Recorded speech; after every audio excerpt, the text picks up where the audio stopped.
हाँ जी बच्चों, तो आज का टॉपिक हमारा है ओरल कॉन्ट्रासेप्टिव पिल्स। ये टॉपिक है ना। Yes sir. Yes sir. Oral contraceptive pills, इसको शॉर्ट फॉर्म में लिखते हैं हम OCP। तो बेटा लिखते भी जाइए, समझते भी जाइए। ओरल कॉन्ट्रासेप्टिव पिल्स को हम तीन तरीके से यूज कर सकते हैं। एक तो होते हैं बेटा डेली यूज, यानी कि ऐसी ओरल कॉन्ट्रासेप्टिव आती हैं जो डेली यूज होती हैं। सेकंड आती हैं वीकली यूज, जिनका हम वीक में यूज करते हैं, एक बार लेते हैं, वीकली यूज। और थर्ड आती है मंथली यूज। Monthly use. हाँ, मंथली यूज। ठीक है, लिखते भी जाइए। अब बेटा जो डेली यूज वाली ओरल कॉन्ट्रासेप्टिव पिल्स होती हैं वो टू टाइप की होती हैं। एक होती हैं मिनी पिल्स, और दूसरी होती है कंबाइंड पिल्स। मिनी पिल्स में सिंगल टैबलेट होती है।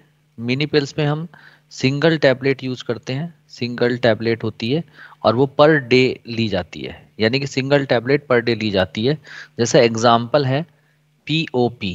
पीओपी की फुल फॉर्म होती है प्रोजेस्टिन ओरल पिल्स।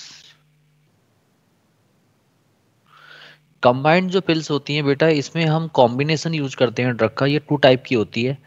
एक होती है monophasic combined pills, monophasic combined pills, और एक होती है मल्टीफेजिक कंबाइंड पिल्स। बेटा जो मोनोफेजिक होती है, मोनो का मतलब क्या होता है? सेम, और फेजिक का मतलब लेवल। लेवल यानी कि इसके अंदर हम प्रोजेस्टेरोन और एस्ट्रोजन की टैबलेट यूज करते हैं, और वो यूज करते हैं हम सेम लेवल पर।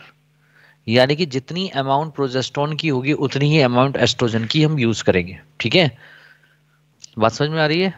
बोलो। तो प्रोजेस्टेरोन एस्ट्रोजन के सेम लेवल पे हम मेडिसिन लेंगे पर डे, क्योंकि डेली यूज वाली हैं तो पर डे लेंगे। तो यानी कि एक टैबलेट प्रोजेस्टेरोन की होगी, एक टैबलेट एस्ट्रोजन की होगी, दोनों की जो क्वांटिटी होगी वो दोनों की सेम होगी। ठीक है, तो उन्हें बोलेंगे मोनोफेजिक कंबाइंड पिल्स। जैसा एग्जांपल है माला डी और माला एल। ठीक है, मल्टीफेजिक जो कंबाइंड पिल्स होती हैं, इसके अंदर बेटा, इसके अंदर भी प्रोजेस्टेरोन और एस्ट्रोजन दो पिल्स ली जाती हैं। एस्ट्रोजन का यहाँ पर सेम लेवल लेते हैं। एस्ट्रोजन का कैसा लेवल होता है, जल्दी से बताएं? Same same. लेवल। यानी कि जितनी क्वांटिटी हम फर्स्ट डे लेंगे उतनी ही क्वांटिटी हम हमेशा लेंगे। या और ये जो कोर्स होता है मल्टीफेजिक कंबाइंड पिल्स का, ये कोर्स होता है, कितने टाइम का कोर्स होता है? 21 डेज का कोर्स। 21। पहले समझ लो कितने दिन का कोर्स होता है ये? 21 डेज का कोर्स होता है। तो 21 डेज तक एस्ट्रोजन की तो टैबलेट बिल्कुल सेम रहेगी। यानी कि अगर 0.5 मिलीग्राम की यूज हो रही है टैबलेट, तो 21 डेज तक 0.5 मिलीग्राम की ही एस्ट्रोजन लेंगे। लेकिन प्रोजेस्टेरोन का जो लेवल होता है वो कंटिन्यूअसली इंक्रीज होता है। क्या होता है बेटा? Continuously increase. इंक्रीज होता है अप टू 21 डेज। यानी कि किस दिन के लिए लगातार बढ़ता जाता है। इसलिए जो प्रोजेस्टेरोन की जो टैबलेट आती है उस पर लिखा रहता है first day, second day, third day, fourth day, fifth day, इस तरीके से डे लिखे रहते हैं। बात समझ में आई? हाँ या ना? Yes sir. अब क्वेश्चन ये उठता है कि इसको स्टार्ट कब करते हैं। तो बेटा इसको स्टार्ट करते हैं मेंस्ट्रुअल साइकिल के फिफ्थ डे से, और इसको बंद करते हैं कब? 25th day of menstrual cycle. यानी कि it start from fifth day of menstrual cycle, क्योंकि हर एक फीमेल की मेंस्ट्रुअल साइकिल अलग अलग होती है। एंड इंटरप्टेड, इंटरप्टेड या स्टॉप लिख सकते हैं, एट 25th डे। और 25th डे पे हम इसको क्या कर देते हैं? बंद कर देते हैं। इसका मतलब फिफ्थ डे से स्टार्ट किया, 25th डे पे बंद कर दिया। इसका मतलब कितने दिन का कोर्स हो गया? 21 दिन का कोर्स हो गया। And after that for 7 days no pills required. उसके बाद 7 दिन के लिए पिल्स की जरूरत नहीं होती, इसलिए उनको कहा जाता है पिल्स फ्री डे। बात समझ में आई? और उसके बाद फिर 21 दिन का कोर्स स्टार्ट हो जाता है। बात समझ में आ रही है नहीं आने? Yes sir. हाँ, तो after that for 7 days, no pills required, no pills required, called pills free day. इसीलिए उन डेज को कहा जाता है पिल्स फ्री डे।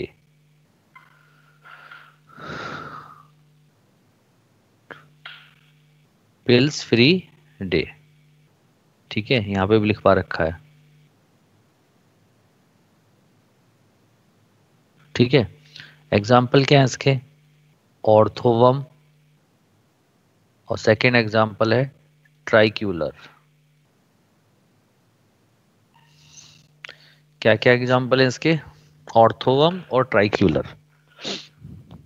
समझ में आया सब लोगों को? इसको बताओ कब लेनी होती है ये? मेंस्ट्रुअल साइकिल के 5th डे से स्टार्ट होती है, और कब हम इसको बंद करते हैं? 25th डे पे। और उसके बाद 25th डे। 25th डे के बाद 7 डेज के लिए हमें पिल्स की जरूरत नहीं होती, इसलिए उनको पिल्स फ्री डे कहते हैं ना। Pills after free date day. फिर 21 दिन का दिन स्टार्ट हो जाता है ना। चलिए, वीकली यूज का जो बेस्ट एग्जांपल है weekly use oral contraceptive pills का, उसका एग्जांपल है सहेली। नाम सुना है सबने? Yes sir. सहेली। सहेली बेटा non steroidal oral contraceptive pills है। इन सभी के अंदर चूंकि प्रोजेस्टेरोन और एस्ट्रोजन यूज हो रहा है, और आप लोग जानते हैं प्रोजेस्टेरोन और एस्ट्रोजन कोई भी सेक्स हार्मोन स्टीरॉयड का बना होता है, तो सारे स्टीरॉयडल ओरल कॉन्ट्रासेप्टिव पिल्स हैं। लेकिन सहेली एक ऐसी मेडिसिन है, ऐसी ओरल कॉन्ट्रासेप्टिव पिल्स है जिसमें स्टीरॉयड का यूज नहीं हुआ है। तो देख लो, लिख रहा हूं, it is non steroidal oral contraceptive pills which is prepared by CDRI Lucknow. इसको जो बनाया गया था लखनऊ में बनाया गया था, और कहाँ बनाया गया था? CDRI लखनऊ। CDRI की फुल फॉर्म क्या होती है? सेंट्रल ड्रग रिसर्च इंस्टीट्यूट, ठीक है। बात समझ में? Yes sir. अब बेटा, अब इसको लिया कैसे जाता है? इसको लेने का तरीका क्या है सहेली को? देखो बेटा, 3 महीने तक हर हफ्ते 2 गोली ली जाती है, और 3 महीने के बाद हर हफ्ते 1 गोली ली जाती है। यानी कि 2 tablet per week for 3 days, sorry for 3 month, and after that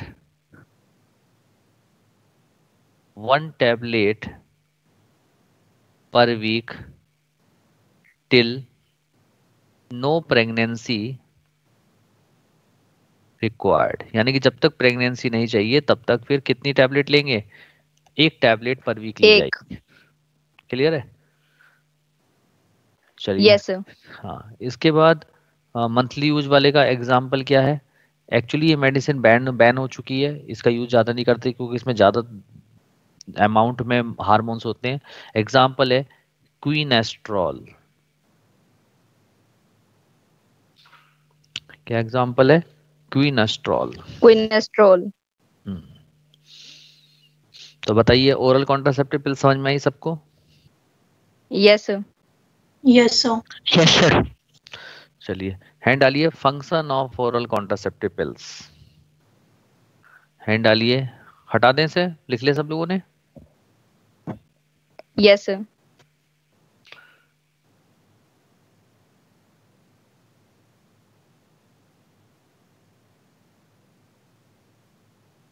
हाँ, लिखिए, function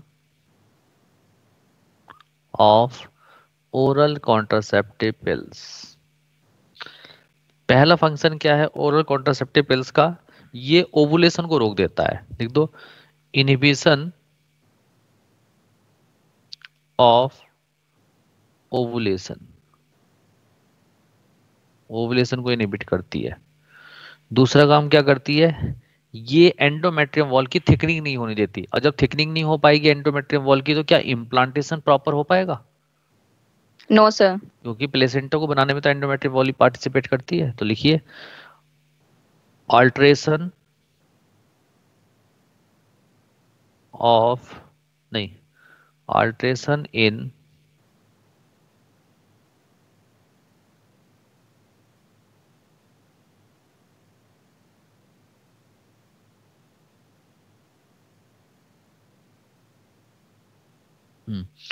alteration in uterine endometrium to make it unsuitable for implantation.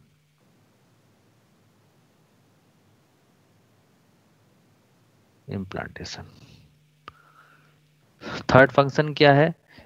आप लोग जानते हो जब स्पर्म एक बार पेनिस से रिलीज होकर वेजाइना में आते हैं तो फैलोपियन ट्यूब में सर्वाइकल म्यूकस में तैर के जाते हैं, स्विमिंग करके जाते हैं टेल के थ्रू। बोलो, जिसको हम स्पर्म मोटिलिटी कहते हैं। यस या no? Yes, sir.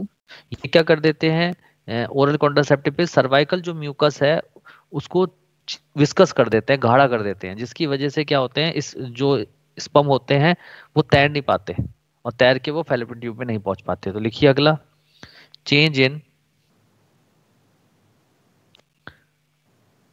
Cervical mucus impairing its ability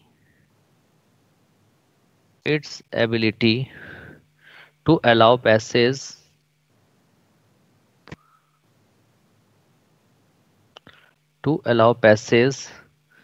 and transport of sperms.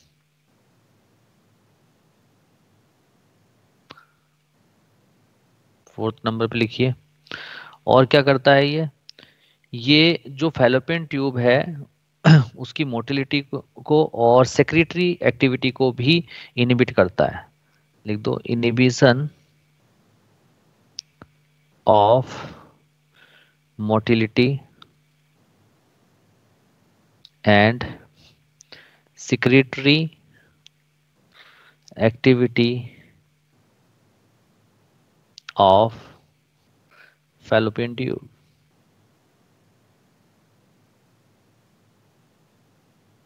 ये चार फंक्शन जो हैं ओरल कॉन्ट्रासेप्टिव पिल्स के होते हैं।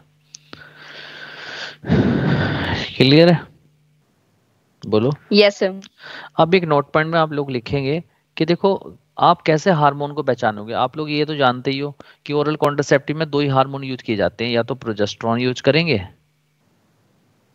या दूसरा हार्मोन कौन सा होगा, एस्ट्रोजन। Estrogen. दो ही तो हार्मोन यूज करते हैं।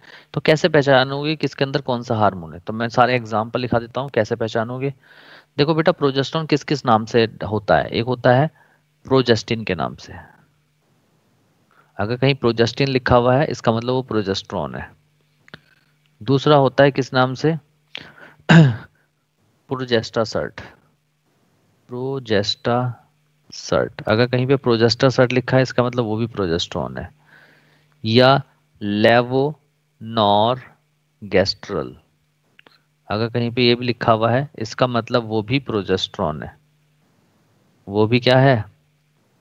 प्रोजेस्टेरॉन। Progesterone. ठीक है, ठीक है। एक और होता है, डी से नाम था उसका, चलो अभी याद आ जाएगा मेरे को। डीजो, हाँ डीजो कैस्ट्रल, यस, उसका नाम है डीजो गैस्ट्रल। अगर ये वर्ड भी लिखा हुआ है तो वो भी प्रोजेस्टेरॉन है। एस्ट्रोजन का नाम आता है एस्ट्राडायोल के नाम से।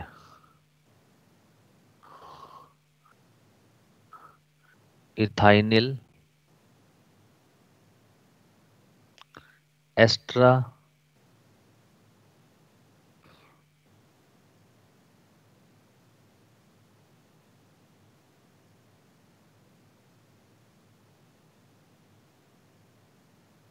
एक मिनट,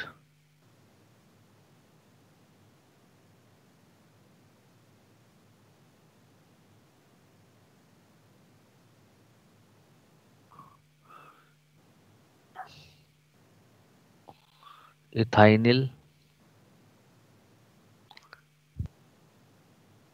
OESTRADIOL, ये स्पेलिंग है। इथाइनिल एस्ट्राडायोल के नाम से मिलता है। ठीक है, किस नाम से मिलता है एस्ट्रोजन? इथाइनिल Ethyl estradiol. estradiol. हाँ, इथाइनिल एस्ट्राडायोल के नाम से मिलता है, या मिलता है ये मेन्स्ट्रानल के नाम से, मेन्स्ट्रानोल के नाम से मिलता है। तो अगर ये टर्म्स आपको लिखी मिल रही हैं तो आप तुरंत समझ जाना ये प्रोजेस्टेरोन है और ये एस्ट्रोजन है। पहचान लेंगे सब लोग? कोई दिक्कत किसी को? No, no sir. सर। ठीक है, चलिए। तो ओरल कॉन्ट्रासेप्टिव पिल्स क्लियर होगी सबको? चलिए हैंड डालिए, इंजेक्टेबल कॉन्ट्रासेप्टिव्स। अगला हैंड डालिए, इंजेक्टेबल कॉन्ट्रासेप्टिव्स।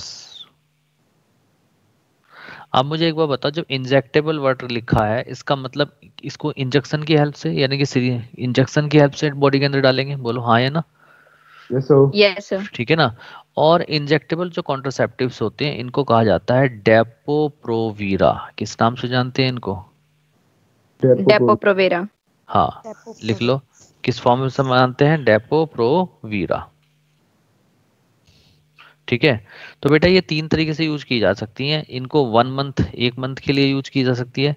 पहली बात बेटा, इंजेक्टेबल कॉन्ट्रासेप्टिव्स किस कैसे दी जाती हैं, लिख दो।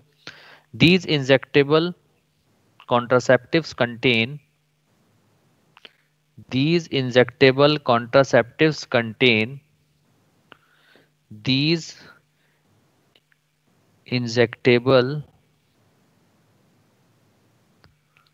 contraceptives contain progestin and estradiol derivatives। तो बताओ, हमने यहाँ पे प्रोजेस्टेरोन लिखा है, इसका मतलब कौन सा हार्मोन है? Progesterone. प्रोजेस्टेरोन। और एस्ट्राडायोल है तो कौन सा हार्मोन है? Estrogen. एस्ट्रोजन। तो हार्मोन हम इसके अंदर यूज करते हैं।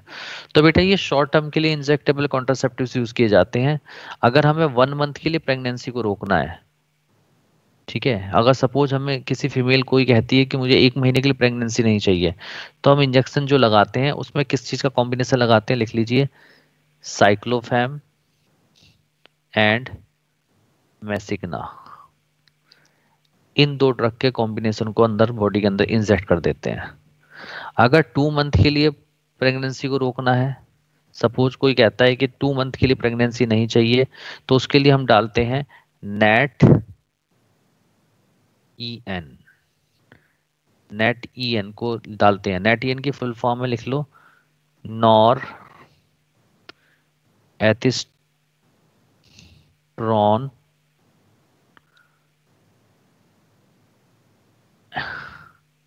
एनंथेट।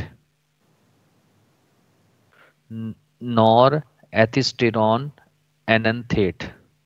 और अगर 3 मंथ के लिए कोई कहता है कि प्रेगनेंसी नहीं चाहता, तो उसके लिए हम उसकी बॉडी के अंदर डालते हैं DMPA। DMPA की फुल फॉर्म है डिपोट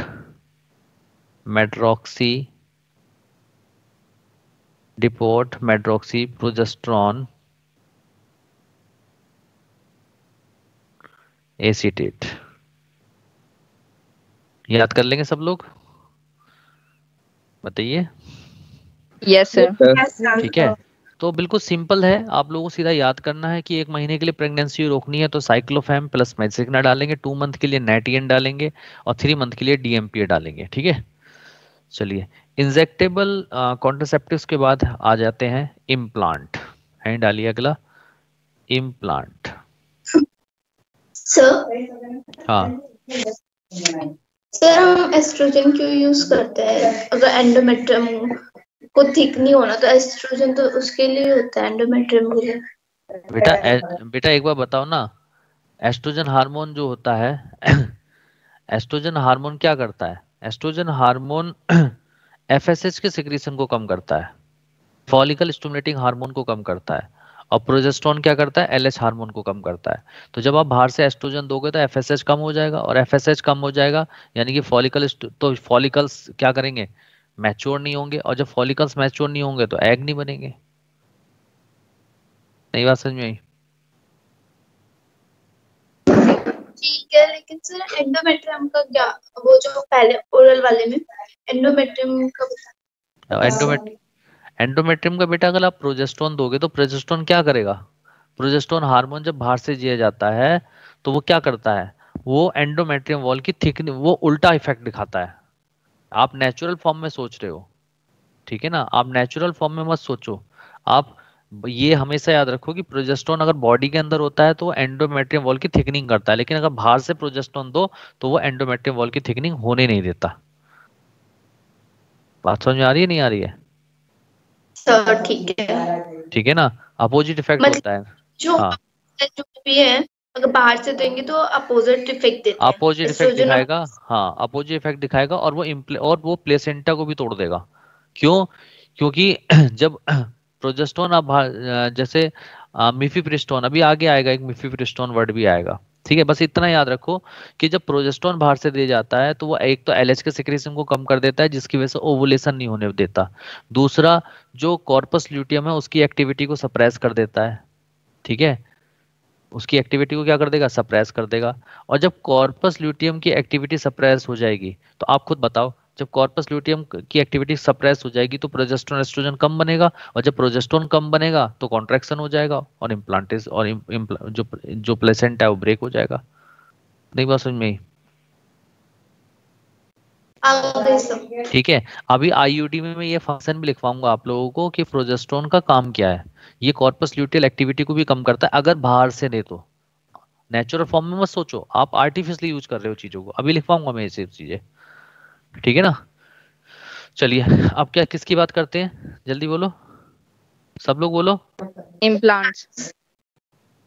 बस एक ही बच्ची पढ़ रही है क्लास के अंदर, और नहीं बोलेगा कोई? Implants implants sir, implants. आवाज भी ऐसे सूजी सूजी सी आ रही है जैसे पता नहीं कुछ अभी सो के उठे हो, भरा भरा सा दिल लग रहा है? कितने बजे उठते हो तुम लोग सो के? सुबह 5 बजे। अरे कितना झूठ बोलते हो भाई तुम, 5 बजे? सुबह सुबह झूठ बोलना अच्छी बात है? देखो, मैं उठने की बात नहीं कर रहा, आंखें खुल गई तो तुम उठना समझ जाते होंगे, ऐसा नहीं मैं बोल रहा हूँ। क्लास से 5 मिनट पहले। क्लास से 5 मिनट पहले, तो इसका मतलब अगर दिन में क्लास ही नहीं तो तुम उठते ही नहीं हो? सर दिन में क्लास नहीं तो 11 बजे तक उठ जाते हैं, जल्दी से जल्दी। अच्छा, और तुम्हारे मम्मी पापा तुम्हें कुछ नहीं कहते? सर वो पेरेंट्स? चांस की बात होती है ना कि कभी कह दिया, देख लिया तो सोते हुए। हाँ, वैसे एक वर्ड होता है, एक वर्ड होते थे कि बेहया हो जाना, बेहया समझते हो ये? तो शादी जाना सर? बेहया। नहीं, बेहया अलग। अच्छा, बेहया। अच्छा, बेहया बेहया होता है सर वो। अच्छा, बेशर्म। अच्छा बेहया, अच्छा अच्छा, मैं इतना अच्छा नहीं, ठीक है। तो वैसे हम लोग चूंकि हम रहने वाले जहाँ के हैं तो वहाँ पे ऐसे ही बोल देते हैं, तो ज्यादा मतलब इतना साफ सुथरा नहीं बोला जाता। जैसे आपने देखा है कि क्षेत्रीय लैंग्वेज होती है, ठीक है ना, तो तो मैं समझ गया बेहया हो गया, तो बेहया का मतलब आप लोग समझते हो कि क्या हो गया, हिंदी में क्या बोलते हैं उसे? बोले बेशर्म। तो हाँ नहीं, बेशरम। हाँ, वही मतलब, हाँ, कि मतलब आपको मतलब आप फर्क नहीं पड़ता, कोई कुछ भी कहे आपको। हाँ हाँ, कि मेरी कोई इज्जत नहीं है, आप मुझे कुछ भी कह सकते हो, मतलब आपने परमिट कर दिया, ठीक है ना, तो उसे बोलते हैं बेहया, ठीक है। तो बेटा ऐसा मत करो, अपने आप को, अपना ईगो रखो, अपना आत्मसम्मान रखो, ठीक है, समझ रहे हो नहीं समझ रहे हो? तो मजाक कर रहे थे सर, 7-8 बजे तक उठ जाते मैक्सिमम। हाँ हाँ हाँ, देखो अब आए 7 या 8। तो 7-8 तक, मैक्सिमम 8 तक, उससे ज्यादा नहीं सो जाता, नींद नहीं खुल, देखो नींद नहीं बेटा, आती उससे ज्यादा। बस मैं एक छोटी सी बात कहूंगा, देखो, हर बार एक आग लगनी जरूरी है बॉडी के अंदर तभी पढ़ाई का मन करता है, बस मैं एक बात कहूंगा बेटा, देखो, समय निकलते जा रहा है और एग्जाम पास आता जा रहा है, इसीलिए इस वक्त प्रायोरिटी जो आपकी कहती है, लाइफ की प्रायोरिटी कहती है कि सिलेक्शन, तो इसलिए सिलेक्शन के लिए आप बिल्कुल जम के पढ़ाई करो, ठीक है ना। बस अपना ध्यान जो है पूरा पढ़ाई पे लगाओ, क्योंकि एक बार सिलेक्शन हो जाएगा फिर लाइफ में आप कुछ भी करो कोई फर्क नहीं पड़ेगा आपको। करियर बन जाता है ना, उस आदमी को कोई नहीं छेड़ता, जिसका करियर खराब हो जाता है ना उसको हर आदमी छेड़ता है। कहते हैं ना ऊंट पे बैठा हुआ आदमी को भी कुत्ता काट जाता है, वो वाला हाल हो जाता है। समझ रहे हो? सो हाँ, ये तो इसलिए बुरा वक्त सबको बुरा लगता है, इसलिए अच्छे वक्त को लाने के लिए थोड़ी मेहनत करनी पड़ती है, सेक्रीफाइस करने पड़ते हैं। तो अगर आज आप सेक्रीफाइस करोगे तो आप कल को अपनी कहानी सुना भी पाओगे दूसरे को कि मैंने ये सेक्रीफाइस किया था तब मैं यहाँ पर हूँ। ठीक है ना? तो कुछ बड़ा करने के लिए कुछ सेक्रीफाइस करना पड़ता है, तो कुछ हटकर चलो, कुछ बड़ा करो। ठीक है ना? तो मेहनत करो। चलिए अगला क्या है, इम्प्लांट। देखो बेटा, दो तरीके के इम्प्लांट हम यहाँ पे यूज करते हैं। एक करते हैं नॉर प्लांट, लिख लो नॉर प्लांट, और एक यूज करते हैं इम्प्लानॉन। एक तो नॉर प्लांट यूज करते हैं और एक क्या यूज करते हैं, जल्दी से बताओ। इम्प्लानॉन। हाँ, नॉर प्लांट जो होते हैं बेटा, नॉर प्लांट और एक होता है इम्प्लानॉन। ठीक है? तो नॉर प्लांट का जो लाइफ स्पान होता है वो 5 इयर्स का लाइफ स्पान होता है। कितना लाइफ स्पान होता है इसका? 5 years। 5 years। हाँ, यानी कि एक बार बॉडी के अंदर इम्प्लांट कर दिया तो 5 इयर्स तक ये इफेक्टिव रहेगा। इम्प्लानॉन जो का जो लाइफ स्पान होता है वो होता है 3 इयर्स का। ये 3 इयर्स के लिए काम करता है। ठीक है? और नॉर प्लांट के अंदर 6 सिलिकॉन रॉड होती हैं। कितनी होती हैं? 6 स्मॉल सिलिकॉन रॉड्स का यूज करते हैं। किसका यूज करते हैं? 6 small silicon small silicon rods. Rods का यूज करते हैं, जो कि परमेबल नेचर होती है। परमेबल यानी कि उससे हार्मोन बाहर निकल सकता है, यानी कि परमेबल होती है। ठीक है? तो 6 स्मॉल सिलिकॉन सिलिकॉन किसका करते हैं? सिलिकॉन रॉड्स या कैप्सूल का यूज करते हैं, कैप्सूल भी कह सकते हैं, जो कि परमेबल होते हैं। कैसे होते हैं बेटा, जल्दी से बताओ। परमेबल। परमेबल। और इसके अंदर एक हार्मोन होता है भरा हुआ इन कैप्सूल्स के अंदर, जिसको नाम देते हैं लेवो नॉर गैस्ट्रल। बताओ कौन सा हार्मोन हुआ ये? Progesterone. Sir progesterone. Progesterone. Progesterone hormone इसके अंदर भरा रहता है। ठीक है? तो इनको हम, ये जो 6 रॉड होते हैं, इसको हम किस मैनर में लगाते हैं? फैन शेप्ड मैनर पे लगाते हैं। कहां पर? एट अपर आर्म या ऑन अपर आर्म। कहां पे लगाते हैं बेटा, जल्दी से बताओ, बोलो। अपर आर्म और फोर आर्म। उसको क्या बोलते हैं? फोर आर्म पे लगाते हैं। ठीक है? थ्रो ए स्मॉल इनसीजन। एक मिनट, तुम्हारी केमिस्ट्री क्लास थी क्या? सर की कॉल आ रही है तुम्हारे, एक मिनट।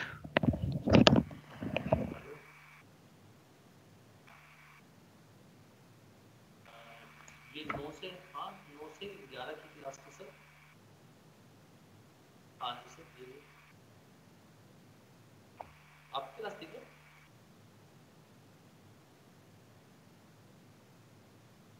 अच्छा अच्छा, ठीक।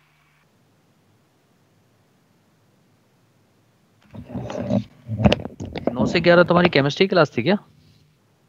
नो सर, 3:30 to 5 थी। अच्छा अच्छा, सर का कॉल आया था तुम्हारे, पूछ रहे थे क्लास है क्या आपकी। मैंने कहा हाँ क्लास है। तो fan shaped manner at upper arm और forearm through a small incision. जब बेटा छोटा सा स्मॉल इंसिजन होता है तो वहां पे क्या सूचरिंग की जरूरत है? Without suturing. ठीक है? मतलब क्या हुआ, इधर देखिए, इधर देखिए। जैसे ये किसी का हाथ है, ये उसकी क्या है, एल्बो। ठीक है? ये उसके आगे का हाथ है। ठीक है? और फिर ये थंब हो गया और ये उंगलियां होंगी उसकी। अरे बोलिए। Yes sir. ठीक है? तो ये जो अपर आर्म होती है, इस जगह पे हम एक ब्लेड से छोटा सा कट लगाते हैं, ऐसे कट लगा दिया। और कट लगाने के बाद फिर हम ये जो 6 कैप्सूल होते हैं, इनको इस तरीके से, एक ऐसे एक ऐसे फैन शेप मैनर में अंदर की तरफ इंसर्ट कर देते हैं और फिर इसके ऊपर स्किन को कवर कर देते हैं। किसको कवर कर देते हैं? स्किन को। इनको ठीक है, तो क्या यहाँ पे छोटा सा कट लगाया तो क्या सूचरिंग की जरूरत है? 900 बोलो सब लोग। 900 No, sir. ठीक है, No, अब sir. ये जो कैप्सूल है अपने हार्मोन को किसमें, ब्लड के अंदर रिलीज करते रहेंगे और ब्लड के अंदर जब तक वो रिलीज होगा तब तक वो प्रेगनेंसी नहीं रहेगी। तो इस तरीके से नॉर प्लांट 5 इयर्स के लिए इफेक्टिव रहता है। कितने टाइम के लिए इफेक्टिव रहता है? 5 years 5 इयर्स के लिए। 5 years. ठीक है, हाँ। और इम्प्लानॉन जो रहता है 3 इयर्स के लिए इफेक्टिव रहता है। बस इतना याद रखो, 3 इयर्स के लिए इफेक्टिव रहता है, उससे ज्यादा याद नहीं करना है इसके बारे में। ठीक है, सर उसके बाद इसको निकालना भी पड़ता है ना? है हाँ, बाद में निकालना पड़ता है 5 साल बाद। ठीक है, अब तो जो इम्प्लांट्स डाले जाते हैं ज्यादातर वो बॉडी के अंदर ही घुस जाते हैं। ठीक है ना, 5 साल के अंदर वो खत्म हो जाते हैं अपने आप ही। ठीक है, बोलो। Yes sir. तो सब लोगों ने लिख लिया इम्प्लांट Yes, के sir. बारे में? चलिए, yes sir अब Yes, अब हेड sir. डालिए surgical method of family planning. Head डालिए अगला, surgical methods of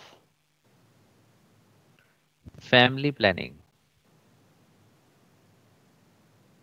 family planning, तो बेटा 2 तरीके के सर्जिकल मेथड्स होते हैं। ठीक है, अच्छा बेटा 2 तरीके के होते हैं। एक होता है बेटा मेल के अंदर, जिसको हम नाम देते हैं क्या? वेसेक्टॉमी। क्या नाम देते हैं? वेसेक्टॉमी। और एक होता है फीमेल के अंदर हम करते हैं, जिसको हम नाम देते हैं ट्यूबेक्टॉमी। Tubectomy. ट्यूबेक्टॉमी। ठीक है, देखो वेसेक्टॉमी और ट्यूबेक्टॉमी ये जो दोनों है, इस दोनों में जब सर्जरी हो जाती है तो हम क्या करते हैं? ट्यूब को कट करके रिमूव कर देते हैं। क्या करते हैं? रिमूव करते हैं हाँ, ट्यूब को पहले कट करते हैं और उसके बाद रिमूव कर देते हैं। ठीक है, तो ट्यूब कट करके रिमूव करना, इसीलिए इसको कहा गया ट्यूबेक्टॉमी। टॉमी का मतलब होता है कट रिमूवल। Cut removal. अरे नहीं, बात समझ में आ रही? yes sir Yes, ठीक है, sir. तो यहाँ पे इसका मतलब मेल के अंदर हमने किस डक्ट को कट किया? वासा डिफरेंशिया को। पास डिफरेंशियल। किसको कट किया? वासा डिफरेंशिया को। और इसमें किसको कट किया? Fallopian tube. Yes, Fallopian tube. Fallopian tube को कट कर दिया, जिसको हम ओविडक्ट भी कहते हैं। ओविडक्ट। क्लियर? इसका मतलब ये हुआ कि अगर आपने वासा डिफरेंशिया को कट कर दिया, जैसे ये देखिए ये टेस्टीज है, ये टेस्टीज है, और टेस्टीज किसके अंदर रखी हुई है? स्क्रोटम में रखी हुई है। किस में रखी हुई है? स्क्रोटम में। Scrotum. टेस्टीज से जो डक्ट निकलती है बाहर, उसको हम बोलते हैं वासा डिफरेंशिया, और ये टेस्टीज से स्पर्म को ले जाकर इजैकुलेटरी डक्ट में पहुंचाती है। याद आ रहा है?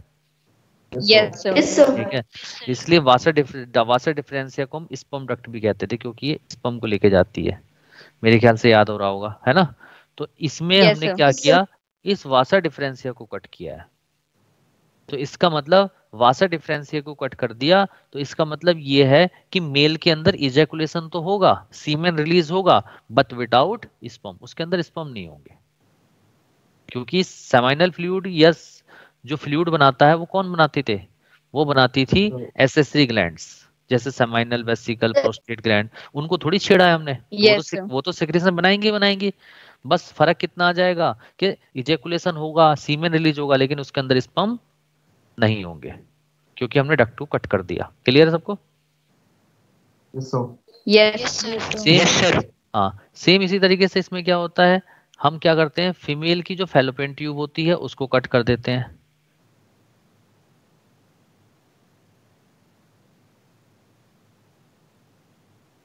ठीक है, इसमें हम किसको कट कर देंगे? फैलोपियन ट्यूब को कट कर देंगे। तो जब फैलोपियन ट्यूब को कट कर देंगे तो मेंस्ट्रुअल साइकिल होगी, मेंस्ट्रुअल साइकिल होगी, लेकिन ओवुलेशन ओवुलेशन डे पर ओवम रिलीज नहीं होगा। अरे बात समझ में आई नहीं आई? yes sir Yes, sir. ठीक है, तो चलिए ये डिफरेंस लिख दीजिए। चलिए लिखिए, इनके बीच में डंड ऐसा लाइन खींच दीजिए। चलिए वैसेक्टोमी की तरफ लिखिए। लिखिए it is the surgical sterilisation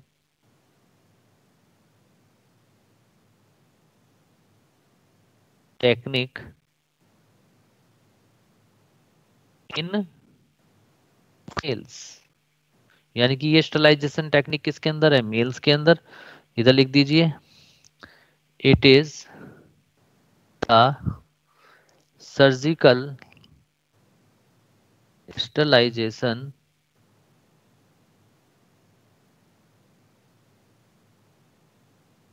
technique in males. Second difference लिखिए the two vasa deferentia, the two vasa deferentia are interrupted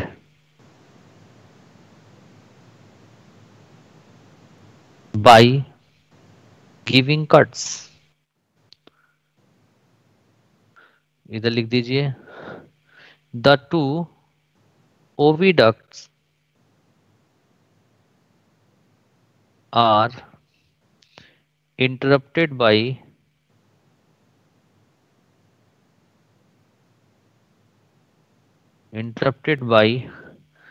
either ligation or cut, either ligation और cuts। ठीक है, इसमें क्या हो जाता है, जो ट्रांसपोर्ट ऑफ स्पर्म होता है वो ब्लॉक हो जाता है। Transport of sperms is blocked.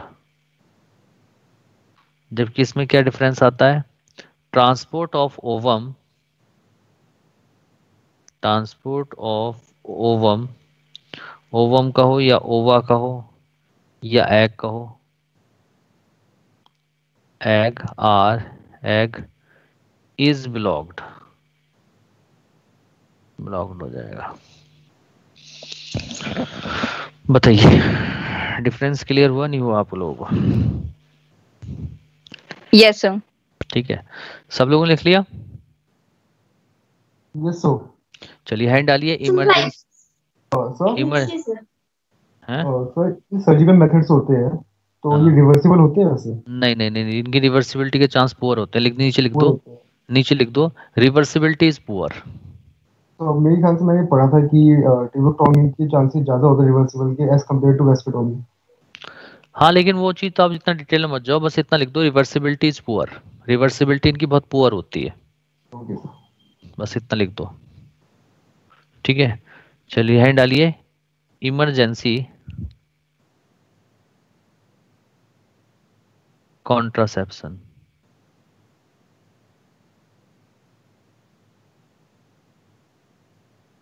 Emergency contraception. तो बेटा सुनो, जब बेटा किसी को अनवांटेड प्रेगनेंसी हो जाती है, अनवांटेड प्रेगनेंसी का मीनिंग क्या है, कोई पर्सन प्रेगनेंसी नहीं चाहता और उसको प्रेगनेंसी हो जाए। जैसे कोई मिल्स पिल्स लेना भूल जाए फीमेल, ठीक है, यानी कि मिस पिल्ड की वजह से भी इमरजेंसी कॉन्ट्रासेप्टिव्स का यूज करते हैं। ठीक है, या फिर किसी के साथ कोई सेक्सुअल क्राइम हो जाए, सेक्सुअल असॉल्ट हो जाए जैसे रेप, तो उस केस में भी हम अनवांटेड प्रेगनेंसी बोलते हैं। क्या बोलते हैं बेटा? Unwanted pregnancy. हाँ, Unwanted हाँ pregnancy. हाँ, अनप्रोटेक्टेड सेक्स की वजह से प्रेगनेंसी हो जाए तो उसे भी हम मानते हैं अनवांटेड प्रेगनेंसी। तो ये जब भी कभी अनवांटेड प्रेगनेंसी होती है तो इसके लिए हम इमरजेंसी पिल्स का यूज करते हैं, और इमरजेंसी पिल्स को हम नाम देते हैं मॉर्निंग आफ्टर पिल्स। क्या नाम देते हैं? Morning after pills. हाँ, तो लिखो it is the treatment of, लिख दो it is the treatment for, it is the treatment for unprotected sex unprotected sex assault, ये सेक्सुअल असॉल्ट बोलते हैं इसे पूरा, sexual assault, missed pills, missed pills, कोई पिल्स लेना भूल जाए, missed pills and other regions other regions which have risk of pregnancy, risk of pregnancy,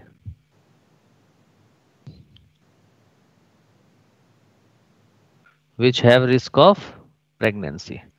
ठीक है, तो बेटा अनवांटेड जो प्रेगनेंसी होती हैं, ठीक है, अनवांटेड जो प्रेगनेंसी होती है इनके लिए जो पिल्स का यूज करते हैं उन पिल्स को हम क्या नाम देते हैं? Emergency pills. क्या नाम देते हैं? Emergency pills. हाँ, तो लिख लो the drugs used for treating emergency contraception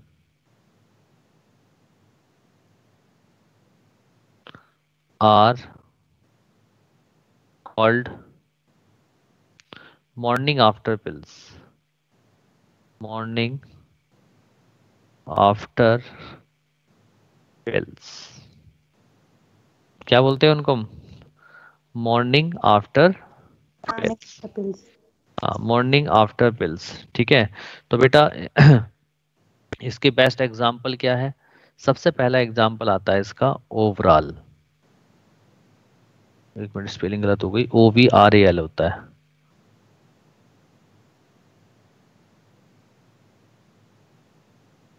OVRAL। पहली मेडिसिन कौन सी यूज करते हैं इसके लिए ज्यादा फेमस? ओवरऑल। कौन सी करते हैं जल्दी बताओ? Overall.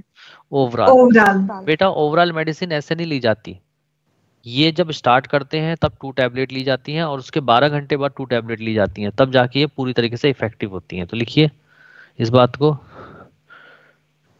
2 tablet taken, 2 tablet to start and 2 tablet after 12 hours provide relief.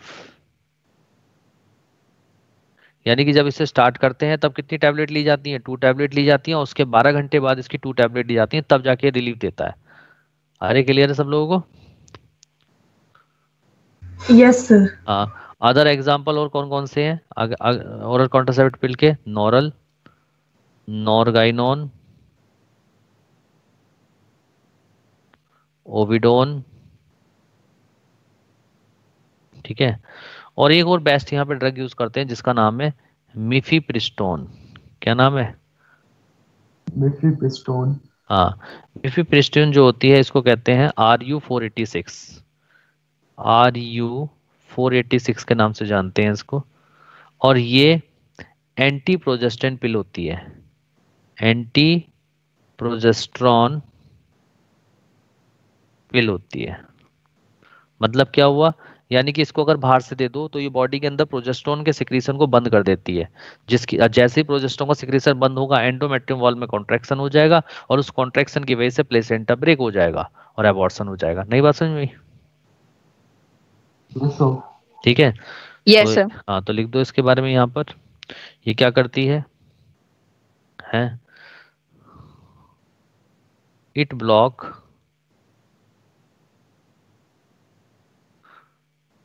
Progesterone hormone, progesterone hormone, ये लिख सकते हैं it block action of progesterone hormone, so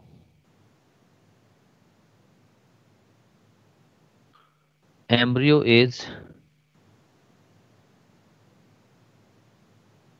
slowed, SLOUGHED, slowed off along with the uterine lining. ठीक है, एक और चीज हम इमरजेंसी कॉन्ट्रासेप्टिव से यूज करते हैं, अगर हम 72 आवर्स के अंदर आईयूडी इंट्रा यूटेराइन डिवाइसेस को भी इंसर्ट कर दें, ठीक है, तो वो भी क्या करता है बेटा, वो भी क्या करता है, जल्दी से बताओ, इमरजेंसी कॉन्ट्रासेप्शन का काम करता है। तो लिख दो अगला example, insertion of IUD with in 72 hours, 72 hours of unprotected sex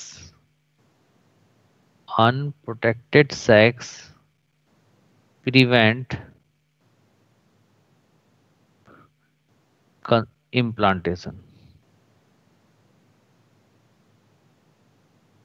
clear है? तो ये जो जितने भी एग्जाम्पल मैंने लिखवाए हैं ये सारे ओरल कॉन्ट्रासेप्टिव्स के एग्जाम्पल है। किसका एग्जाम्पल है जल्दी बताइए? Oral contraceptives. Oral Emergency contraceptive. कुछ भी बुलवा दो आपसे, ओरल कॉन्ट्रासेप्टिव Emergency, के नहीं, sorry. इमरजेंसी कॉन्ट्रासेप्टिव्स के एग्जाम्पल। Emergency. इसका एग्जाम्पल है इमरजेंसी कॉन्ट्रासेप्टिव। Emergency contraceptives. हाँ, अच्छा ये बताओ, मैंने आपको आईयूडी पढ़ा दी था, इंट्रायूटेराइन डिवाइसेस? Yes, sir. चलिए चलिए अब है डालिए side effect of contraceptive methods. हटा दूं, सब लोगों ने लिख लिया यहाँ तक? Yes sir. Yes, sir. समझ में आ रहा है सबको? Yes, sir. चलिए यहाँ डालिए साइड इफेक्ट्स ऑफ कॉन्ट्रासेप्टिव्स। देखो बेटा, कॉन्ट्रासेप्टिव्स के साइड इफेक्ट क्या हैं? जो फीमेल कॉन्ट्रासेप्टिव्स यूज करती है उनको कुछ साइड इफेक्ट आते हैं, जैसे नोजिया, उनका जी खराब होता है, जब वो शुरुआत करती हैं तो उनका जी खराब होने लगता है, नोजिया की दिक्कत रहती है, उनको एब्डोमिनल पेन, एब्डोमेन में पेन रहता है, ब्रेक थ्रू ब्लीडिंग, उनके वेजाइना के रास्ते कभी कभी ब्लीडिंग होती है, और इरेगुलर मेंस्ट्रुअल साइकिल इरेगुलर हो जाती है, ठीक है, और कुछ फीमेल में ब्रेस्ट कैंसर होने के भी चांस रहते हैं। तो लिखिए इस बात को, लिखिए। अच्छा ये बताइए, नेचुरल मेथड की क्या कोई साइड इफेक्ट है? No, sir. तो लिखिए एक्सेप्ट द नेचुरल मेथड्स, लिखिए except the natural methods, except the natural methods, all other contraceptives, all other contraceptives procedure are unnatural। ठीक है, यानी कि नेचुरल मेथड को छोड़ के बाकी सारे मेथड क्या है, अननेचुरल है, यानी कि हैविंग साइड इफेक्ट, यानी कि उनके अंदर उनका क्या रहता है, साइड इफेक्ट होता है। और वो साइड इफेक्ट क्या है, लिखिए नंबर फर्स्ट, नोजिया, जी खराब रहना है ना, एब्डोमिनल पेन,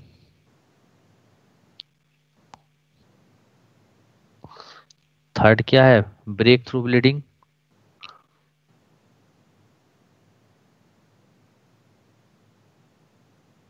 और क्या है, irregular menstrual Irregular cycle. menstruations, bleeding. हाँ, इरेगुलर मेंस्ट्रुअल साइकिल, ठीक है, और कुछ फीमेल्स के अंदर कैंसर भी हो सकता है। लिख दो some even try,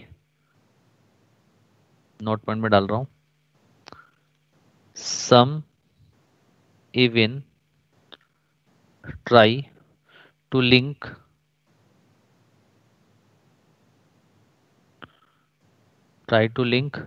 breast cancer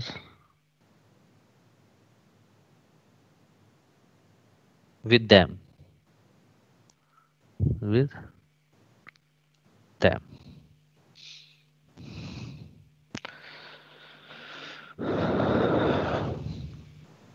ठीक है, लिख लिया सब लोगों ने?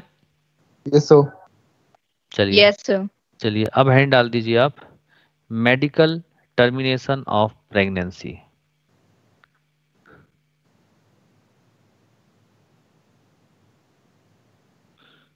Medical termination of pregnancy, medical termination of pregnancy. अच्छा बेटा, मैं आपसे एक छोटा सा क्वेश्चन पूछना चाहता हूँ। मैं पहले समझा देता हूँ, उसके बाद मैं लिखवाऊंगा, है ना। एक होता है इंड्यूस्ड एबॉर्शन और एक होता है एमटीपी। दोनों में क्या डिफरेंस है?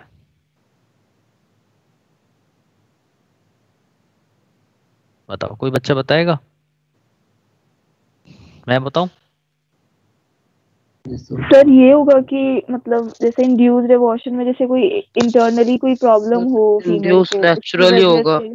देखो मेरी बात सुनो, एमटीपी और induced abortion both both are the same thing. दोनों ही एक चीज, एक ही चीज है। बस फर्क इस बात का है कि एमटीपी के ऊपर लीगल एक्ट काम करता है, लीगल एक्ट काम करता है। और वो लीगल एक्ट एमटीपी का जो आया था, वो आया था 1971 में। क्या हुआ था? सबसे पहले मैं इंड्यूस्ड एबॉर्शन की बात बताता हूँ। क्या हुआ था कि आज से 30-40 साल पहले क्या होता था, भ्रूण हत्या की जाती थी। भ्रूण अगर यूट्रस में देख ले, लोग अल्ट्रासाउंड डॉक्टर से सेटिंग कर ली जाती थी और अल्ट्रासाउंड से पता कर लिया जाता था कि भ्रूण जो बच्चा है वो लड़का है या लड़की है। जब पता लगता था लड़की है तो उस लड़की को अंदर ही पेट में मार दिया जाता था, भ्रूण हत्या उसको बोलते हैं, मार दिया जाता था। ठीक है। और लड़का होता था तो जन्म लिया। इस तरीके से क्या हुआ कि लड़कों का नंबर क्या हो गया, बढ़ गया, और लड़कियों का नंबर कम हो गया। तो सरकार का ध्यान गया कि ऐसा क्या हो रहा है कि लड़के का नंबर बढ़ रहा है, लड़की का नंबर बहुत कम हो रहा है। अगर हम उसको सरकार ना रोकती तो आज केवल धरती पे लड़के ही होते, लड़की खत्म हो जाती। और लड़की खत्म हो जाती तो पूरी दुनिया खत्म हो जाती। अरे बात समझ में आ रही है नहीं आ रही आप? Yes sir. बोलो। तो क्या यस। हुआ, सरकार का ध्यान गया, सरकार ने क्या करा, हॉस्पिटल्स में छापे मारने शुरू करे। तो उन्होंने देखा कि कुछ डॉक्टर क्या करते थे, पैसा लेके जो है भ्रूण हत्या करते थे। तो फिर सरकार ने 1971 में एक एक्ट बना दिया और उन्होंने कहा कि इंड्यूस्ड एबॉर्शन तभी कराया जा सकता है जब 3-4 कंडीशन हो। जैसे अगर बच्चे के जन्म से मदर को खतरा है, जान का खतरा है, तो उस केस में आप इंड्यूस्ड एबॉर्शन करा सकते हो। अगर बच्चा जन्म के बाद उसके अंदर कोई क्रोमोसोमल डिसऑर्डर हो जाए, जैसे डाउन सिंड्रोम हो जाए, सिकल सेल एनीमिया हो जाए, हीमोफीलिया हो जाए, तो उस केस में हम बच्चे का क्या कर सकते हैं, इंड्यूस्ड एबॉर्शन कर सकते हैं। या तीसरा, अनवांटेड प्रेगनेंसी हो जाए किसी को, उस केस में इंड्यूस्ड एबॉर्शन कर सकते हैं। ठीक है। तो इस तरीके से इंड्यूस्ड एबॉर्शन जब लीगल कस्टडी में किया जाता है, यानी कि सरकार की परमिशन में किया जाता है, तो फिर उसे इंड्यूस्ड एबॉर्शन नहीं कहते, उसको क्या कहते हैं, एमटीपी। क्या कहते हैं, जल्दी बताओ? एमटीपी। एमटीपी। एमटीपी। ठीक है, एमटीपी कहते हैं। ठीक है। और अगर वो छिप कर किया जाए सरकार की परमिशन, तब उसे कहेंगे इंड्यूस्ड एबॉर्शन। नहीं बात समझ में आई आप? Yes sir. ठीक है। यस औ- सर। और बेटा एमटीपी ऐसा जरूरी नहीं है कि हर कंट्री के अंदर लीगल है, कुछ कंट्रीज के अंदर ये इलीगल भी है। क्यों? Yes sir. क्योंकि हमारी इंडिया में तो एमटीपी लीगल है, लेकिन कुछ कंट्री में इलीगल है। क्यों इलीगल है? क्योंकि वहां पे कुछ एथिकल इशू, कुछ सोशल इशू, कुछ पॉलिटिकल इशू, कुछ रिलीजियस इशू और कुछ इमोशनल इशू सामने आ जाते हैं। जैसे मदर कहती है कि मैं बच्चों को मरने नहीं दूंगी चाहे मुझे कुछ भी हो जाए, इमोशनल इशू आ जाते हैं। कुछ धर्मों में, रिलीजियस में क्या होता है, भ्रूण हत्या पाप माना जाता है। तो ठीक है, चाहे वो बच्चा सरवाइव करे या ना करे।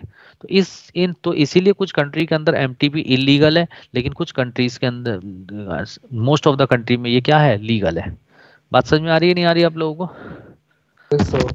ठीक है। Yes sir. और दूसरी बात बेटा ये है कि एमटीपी जो होती है, अगर पूरे वर्ल्ड में देखा जाए तो लगभग 20% जो है एमटीपी होती है, यानी कि 40 से 50 मिलियन एमटीपी होती है पर ईयर। बात समझ में आई नहीं आई आप लोगों को?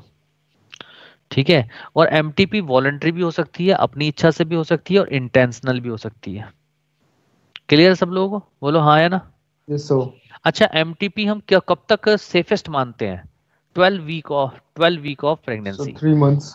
हाँ, यानी कि फर्स्ट 3 ट्राइमेस्टर, मंथ फर्स्ट यानी कि सेमेस्टर। फर्स्ट 3 मंथ में या फर्स्ट 12 वीक में अगर हम एमटीपी करते हैं तो वो सेफेस्ट होती है, क्योंकि उसके बाद प्लेसेंटा थिक हो जाता है जिसमें मदर इन्वॉल्व हो जाती है, तो फिर वो क्या हो जाता है, जानलेवा हो जाता है एमटीपी करना। लेकिन इस बात का याद रखिए, एमटीपी सेफेस्ट तो 12 वीक तक हो सकती है, 12 वीक तक रहती है, लेकिन मैक्सिमम कब तक कर सकते हैं एमटीपी? 20 वीक तक। कब तक कर सकते हैं? 5 month। 20 वीक तक। अच्छा, दूसरी चीज ये है कि देखो बेटा, जो इंड्यूस्ड एबॉर्शन होता है, अब ये भी किसी या एमटीपी किसी एक प्रोफेशनल से कराया जाए, क्योंकि ज्यादातर आप लोग जानते हो गांव में देहात में ऐसे ऐसे डॉक्टर बैठे हैं जिन्होंने कोई डिग्री नहीं पढ़ रखी, झोला छाप डॉक्टर्स बैठे हैं, और वहां पर ये चीज कराई जाती है। तो जब गलत तरीके से एबॉर्शन होता है तो इसी वजह से वहां पर क्या होती है, फीमेल्स की डेथ हो जाती है। तो लगभग 8.9% जो डेथ होती है, मैटरनल डेथ होती है, वो due to wrongly handle abortion की वजह से होती है। नहीं बात समझ में आई? Yes sir। समझ में आ Yes, रहे हो? sir. ठीक Yes है। sir।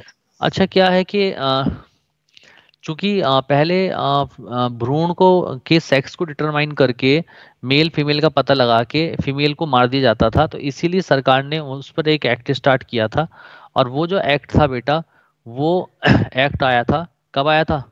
कौन बच्चा बताएगा? वो एक्ट I आया था think 81 में आया था। नहीं, 1994 के अंदर वो एक्ट आया था। So और उसके जो अमेंडमेंट्स आए थे वो आए थे आपके 2003 में। और तब ये कह दिया गया था, आप लोगों ने देखा होगा जहाँ पे बच्चों का जन्म होता है वहां पे ये लिखा रहता है कि यहाँ पर भ्रूण के सेक्स का डिटर्मिनेशन नहीं हो किया yes जाता, sir। क्योंकि ये This कानूनन sex अपराध है। determination हाँ, is उसको उस पर रोक लगा दी गई थी। क्यों? क्योंकि सोनोग्राफी की हेल्प से या एमनियोसेंटोसिस टेस्ट की हेल्प से लोग सेक्स का पता लगा के उसे मार देते थे, इसलिए उस पर रोक लग गई है। क्लियर है सब लोगों को? so। तो चलिए लिखना Yes, स्टार्ट sir. कीजिए, लिखना स्टार्ट कर दीजिए जल्दी से। लिखिए एमटीपी इज, लिखिए एमटीपी इज वॉलेंट्री और इंटेंशनल एबॉर्शन। जल्दी जल्दी लिखते जाइए। एमटीपी इज वॉलेंट्री और intentional abortion, comma, induced and performed to end pregnancy before the completion of full term TERM, यानी कि जब तक उसका पूरा डेवलपमेंट नहीं हो जाता उससे पहले ही उसको अबॉर्ट कर दिया जाता है। And pregnancy before the completion of full term TERM term. अगला पॉइंट लिखिए, वर्ल्ड वाइड, सामने लिखा हुआ भी है देख लीजिएगा। World wide nearly 20% of total pregnancies, worldwide nearly 20% of total pregnancies get aborted get aborted। अगला पॉइंट लिखिए, the number of MTPs is 40 to 50 millions per year, 40 to 50 millions per year। बताओ पर ईयर कितना किया जाता है? बोलो। 40 to 50 million. हाँ, अगला पॉइंट लिखिए, many countries do not have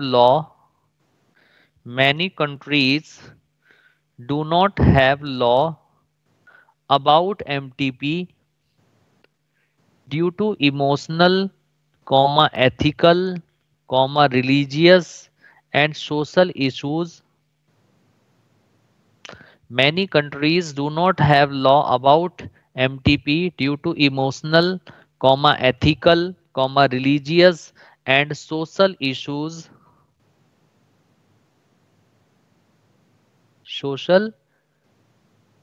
issues. अगला पॉइंट लिखिए, MTP was amended in AMENDED।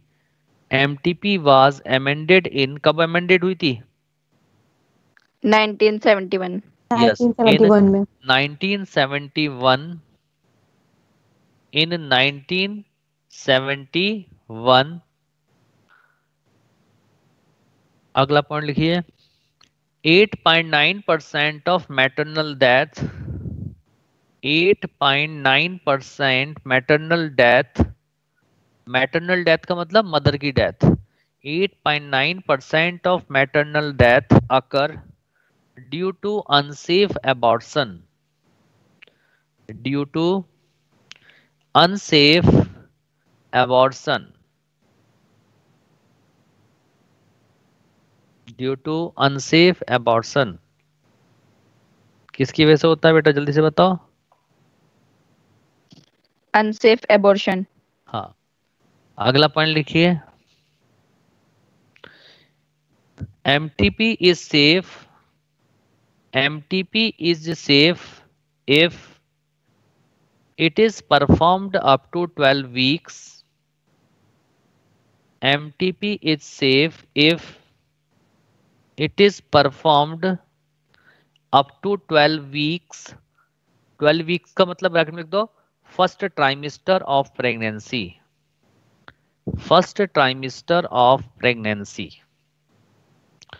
First trimester of pregnancy.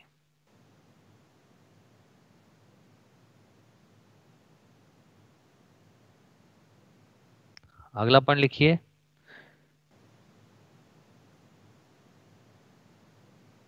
लिखिए the act was amended in 2002, the act was amended in 2002। एक एक्ट आया था, अमेंडेड हुआ था कब, 2002 में। उसमें ये बताया गया था कि एमटीपी को मैक्सिमम कब तक कर सकते हैं, जल्दी बताओ। 20 वीक्स, 20 वीक्स तक। तो लिखिए the act was amended in 2002। अगला पॉइंट लिखिए under this act, under this act termination of pregnancy can be done up to, termination of pregnancy can be done up to 20 weeks, 20 weeks if the pregnancy is likely to produce, if the pregnancy is likely to produce a congenital, produce a congenital malformed child, congenital malformed, malformed, malformed child, comma, is a result of rape, is a result of rape or contraceptive failure, or contraceptive failure, or is likely to harm the mother, or is likely to harm the mother। अगर mother को harm कर रहा है तो harm the mother. लिख लिया सबने? Yes sir. अगला पॉइंट लिखिए prenatal diagnostic technique, prenatal, prenatal मतलब जन्म से पहले, prenatal diagnostic techniques, prenatal diagnostic techniques bracket में लिख दो regulation and prevention of misuse, regulation and prevention of misuse, misuse bracket बंद करो। Act 1994, act 1994 with amendments, with amendments AMENDMENTS, amendments in 2003, in 2003 it prohibits, it prohibits preconception and prenatal, preconception and prenatal, prenatal sex determination, sex determination। ठीक है। अच्छा बेटा यहाँ पे MTP करने के मेथड्स कौन कौन से हैं, कौन कौन से तरीके से एमटीपी आप कर सकते हैं? तो बेटा सबसे ज्यादा जो यहाँ पे यूज होता है उसका नाम लिख लीजिए।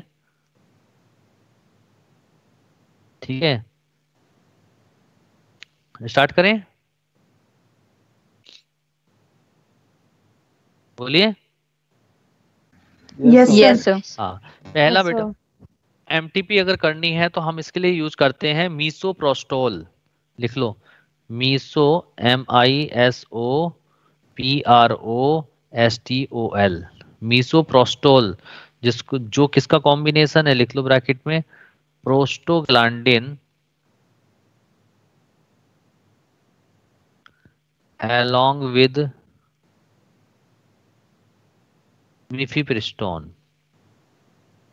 मिफिप्रिस्टोन याद आ गया होगा, एंटी प्रोजेस्टेरोन पिल्स थी, इसके कॉम्बिनेशन यस होता है सर। हाँ, एक तो इसको यूज करते हैं, इस combi is an effective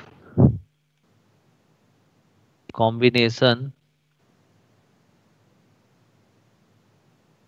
used for MTPs, MTP के लिए यूज होती है। दूसरा और क्या सर मेथड है? हाँ, सर एक कोई एग्जांपल ऐसा केस बताना, मतलब जिसमें प्रेगनेंसी की वजह से दोनों मदर को भी और बच्चे को भी प्रॉब्लम हो। मदर को प्रॉब्लम हो सिर्फ मतलब प्रेगनेंसी से ही। प्रेगनेंसी से मदर को भी और बच्चों को दोनों को प्रॉब्लम हो, ठीक है। Yes sir. यूट्रस में cancer, okay sir. Uterine cancer, cancer cells चली जाएंगी, ओके सर। ठीक है ना। यस चलिए सर, फिर अगला, प्रॉब्लम ठीक। हाँ अगला लिखिए, वैक्यूम एस्पायरेशन। अगली टेक्निक का नाम क्या है? Vacuum aspiration. वैक्यूम एस्पायरेशन आप लोगों ने देखा होगा 3 इडियट में, बच्चों को पैदा करने के लिए वैक्यूम लगाई थी, vacuum machine yes sir. Sir placenta को ब्रेक करने में यूज किया जाता है, एबॉर्ट करने में। तीसरा मेथड सर्जिकल प्रोसीजर। ये सारे जो मेथड होते हैं इनके थ्रू एमटीपी की जाती है।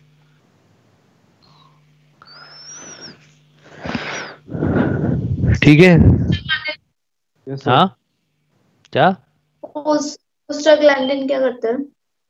प्रोस्टोग्लैंडिन क्या करता है, ये भी जो कॉन्ट्रैक्शन है बॉडी के अंदर वो बढ़ा देता है। आप ये जो मदर के यूट्रस के अंदर कॉन्ट्रैक्शन को बढ़ाने का काम करता है प्रोस्टोग्लैंडिन, ठीक है। Yes sir. चलिए तो फिर अगला टॉपिक पढ़ते हैं। तो बताइए बर्थ कंट्रोल मेथड्स, और क्या आपको ये पूरा का पूरा एमटीपी क्लियर हो गया अच्छे से? Yes sir. Yes sir. तुम्हें यस लग रहा है, सर। तुम्हें पढ़ के लग रहा है क्वेश्चन निकल जाएगा बाहर?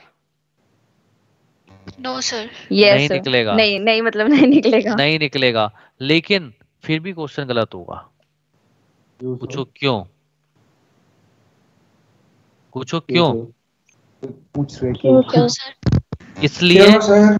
क्यों, क्योंकि एग्जाम के अंदर आप कंफ्यूज होगे, नो और सर। वो 100% होगा। क्यों? क्योंकि बेटा ये पेपर पलटना बंद करो, म्यूट कर दो, म्यूट करो। क्योंकि एग्जाम हॉल में सिलेक्शन ना होने का सबसे बड़ा रीजन एक ही होता है, कंफ्यूजन। आप दो ऑप्शन को तो हटा दोगे, लेकिन जो दो ऑप्शन बाकी बचेंगे उनमें इतना कंफ्यूज हो जाओगे कि आंसर का पता ही नहीं लगेगा। और वो तभी ठीक हो सकता है जब आपने दो काम किए हो।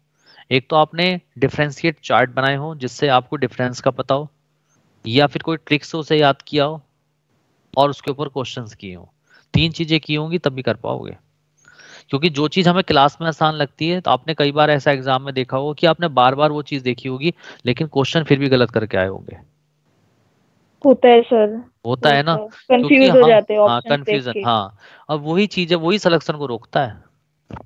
तो इसीलिए मैं कह रहा हूँ कि चीजों को याद करो, रेस्ट दे दे के याद करो, अच्छे से याद करो। और जब जैसे आपने पूरे बर्थ कंट्रोल मेथड पढ़ लिए तो एक रूम में या कहीं भी चुपचाप से बैठ के रिलेट करो कि अच्छा ये हुआ तो ये होगा, ये होगा तो ये होगा। 15 मिनट बात करो अपने आप से, इससे क्या है कि चीजों में कंफ्यूजन दूर होगा।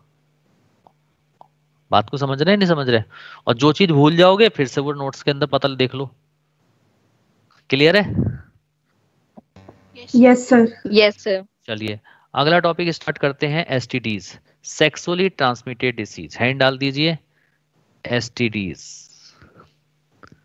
सेक्सुअली ट्रांसमिटेड डिसीज, ठीक है। देखो बेटा, सेक्सुअली ट्रांसमिटेड डिसीज के नोट्स मैंने आप लोगों को दे रखे हैं। नोट्स तो है ना आपके पास? बोलो। Yes sir. ठीक है, तो बस आप लोगों को सुनते जाना है और कुछ नहीं करना है। देखिए, सेक्सुअली ट्रांसमिटेड डिसीज को एसटीडीज कहते हैं, और इसका एक दूसरा नाम होता है वेनरल डिसीज। क्या बोलते हैं इसको? Venereal disease. Venereal वेनेरल disease. हाँ, डिजीज। इसको हम वेनरल डिसीज भी कहते हैं, और वेनरल डिसीज को शॉर्ट फॉर्म में हम लिखते हैं वीडी। और इसको एक और नाम देते हैं रिप्रोडक्टिव, क्या बोलते हैं इसे? Reproductive, track infection. Tract tract infection. Infection. हाँ, ट्रैक इन्फेक्शन भी कहते हैं, जिसको शॉर्ट फॉर्म में लिखते हैं हम RTI। तो तीनों चीजें एक ही हैं ये। क्लियर है? बोलो हाँ या ना।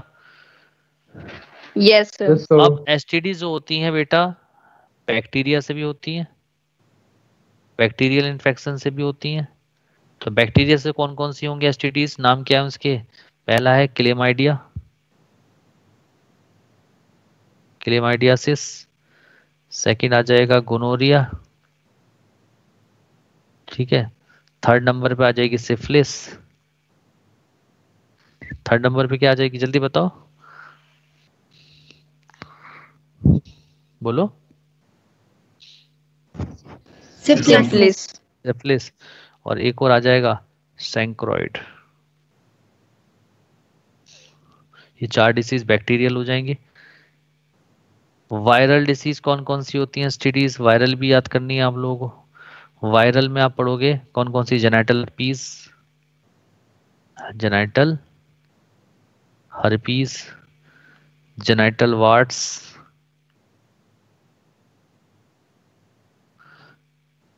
और उसके बाद जेनाइटल वार्ट्स के बाद पढ़ोगे AIDS, acquired immunodeficient syndrome. Hepatitis. ठीक है, नहीं हेपेटाइटिस नहीं पढ़ना है। और उसके बाद हेपेटाइटिस आप पढ़ोगे ह्यूमन डिसीज में। और थर्ड नंबर पे यहाँ पे प्रोटोजोन डिसीज पढ़नी है, एक एक ही पढ़नी है प्रोटोजोन डिसीज, और कोई नहीं पढ़नी। उसका नाम है ट्राइकोमोनियासिस। कौन सी डिसीज है? ट्राइकोमोनियासिस। ट्राइकोमोनियासिस। हाँ, ट्राइकोमोनियासिस। ठीक है, लिख लिया सब लोगों ने ये? Yes sir. ठीक है, तो चलिए स्टार्ट करते हैं। तो बेटा एसटीडी को सेक्सुअली ट्रांसमिटेड डिसीज, वेनेरल डिसीज यानी कि वीडी, और आरटीआई रिप्रोडक्टिव ट्रैक्ट इन्फेक्शन कहते हैं। देखो बेटा, अब मेरी बात को सुनिएगा। जो सेक्सुअल डिसीज है, इसका मेन मोड ऑफ ट्रांसमिशन क्या है, यानी कि किसके थ्रू ये होती हैं, ट्रांसफर होकर आती हैं? Due to sexual contact. किसके से होती हैं? Main mode of transmission of STD क्या है? Sexual contact. यानी कि अगर एक पर्सन को एसटीडी है, तो वो जो सेक्सुअल कॉन्टैक्ट दूसरे पर्सन के साथ बनाएगा, तो उसके अंदर भी वो इन्फेक्शन ट्रांसफर हो जाएगा। तो अगर main mode of transmission of STD पूछे तो आप किस पे टिक लगाएंगे? Sexual Sexual contact. contact. Sexual contact. और बेटा एक बात सुनो, सारी की सारी जितनी भी एसटीडीज होती हैं, ऑल आर द क्यूरेबल, यानी कि सभी ठीक हो सकती हैं if it is detected in early stage, अगर इनको अर्ली स्टेज में डिटेक्ट कर लिया जाए। ठीक है, except AIDS, hepatitis B and genital herpes. केवल ये तीन बीमारी ऐसी है जिनको 100% ठीक नहीं किया जा सकता। तो देखो लिखा है except AIDS, hepatitis B and genital herpes, all STDs are curable if it is detected in early stage. Clear है सब लोगों को?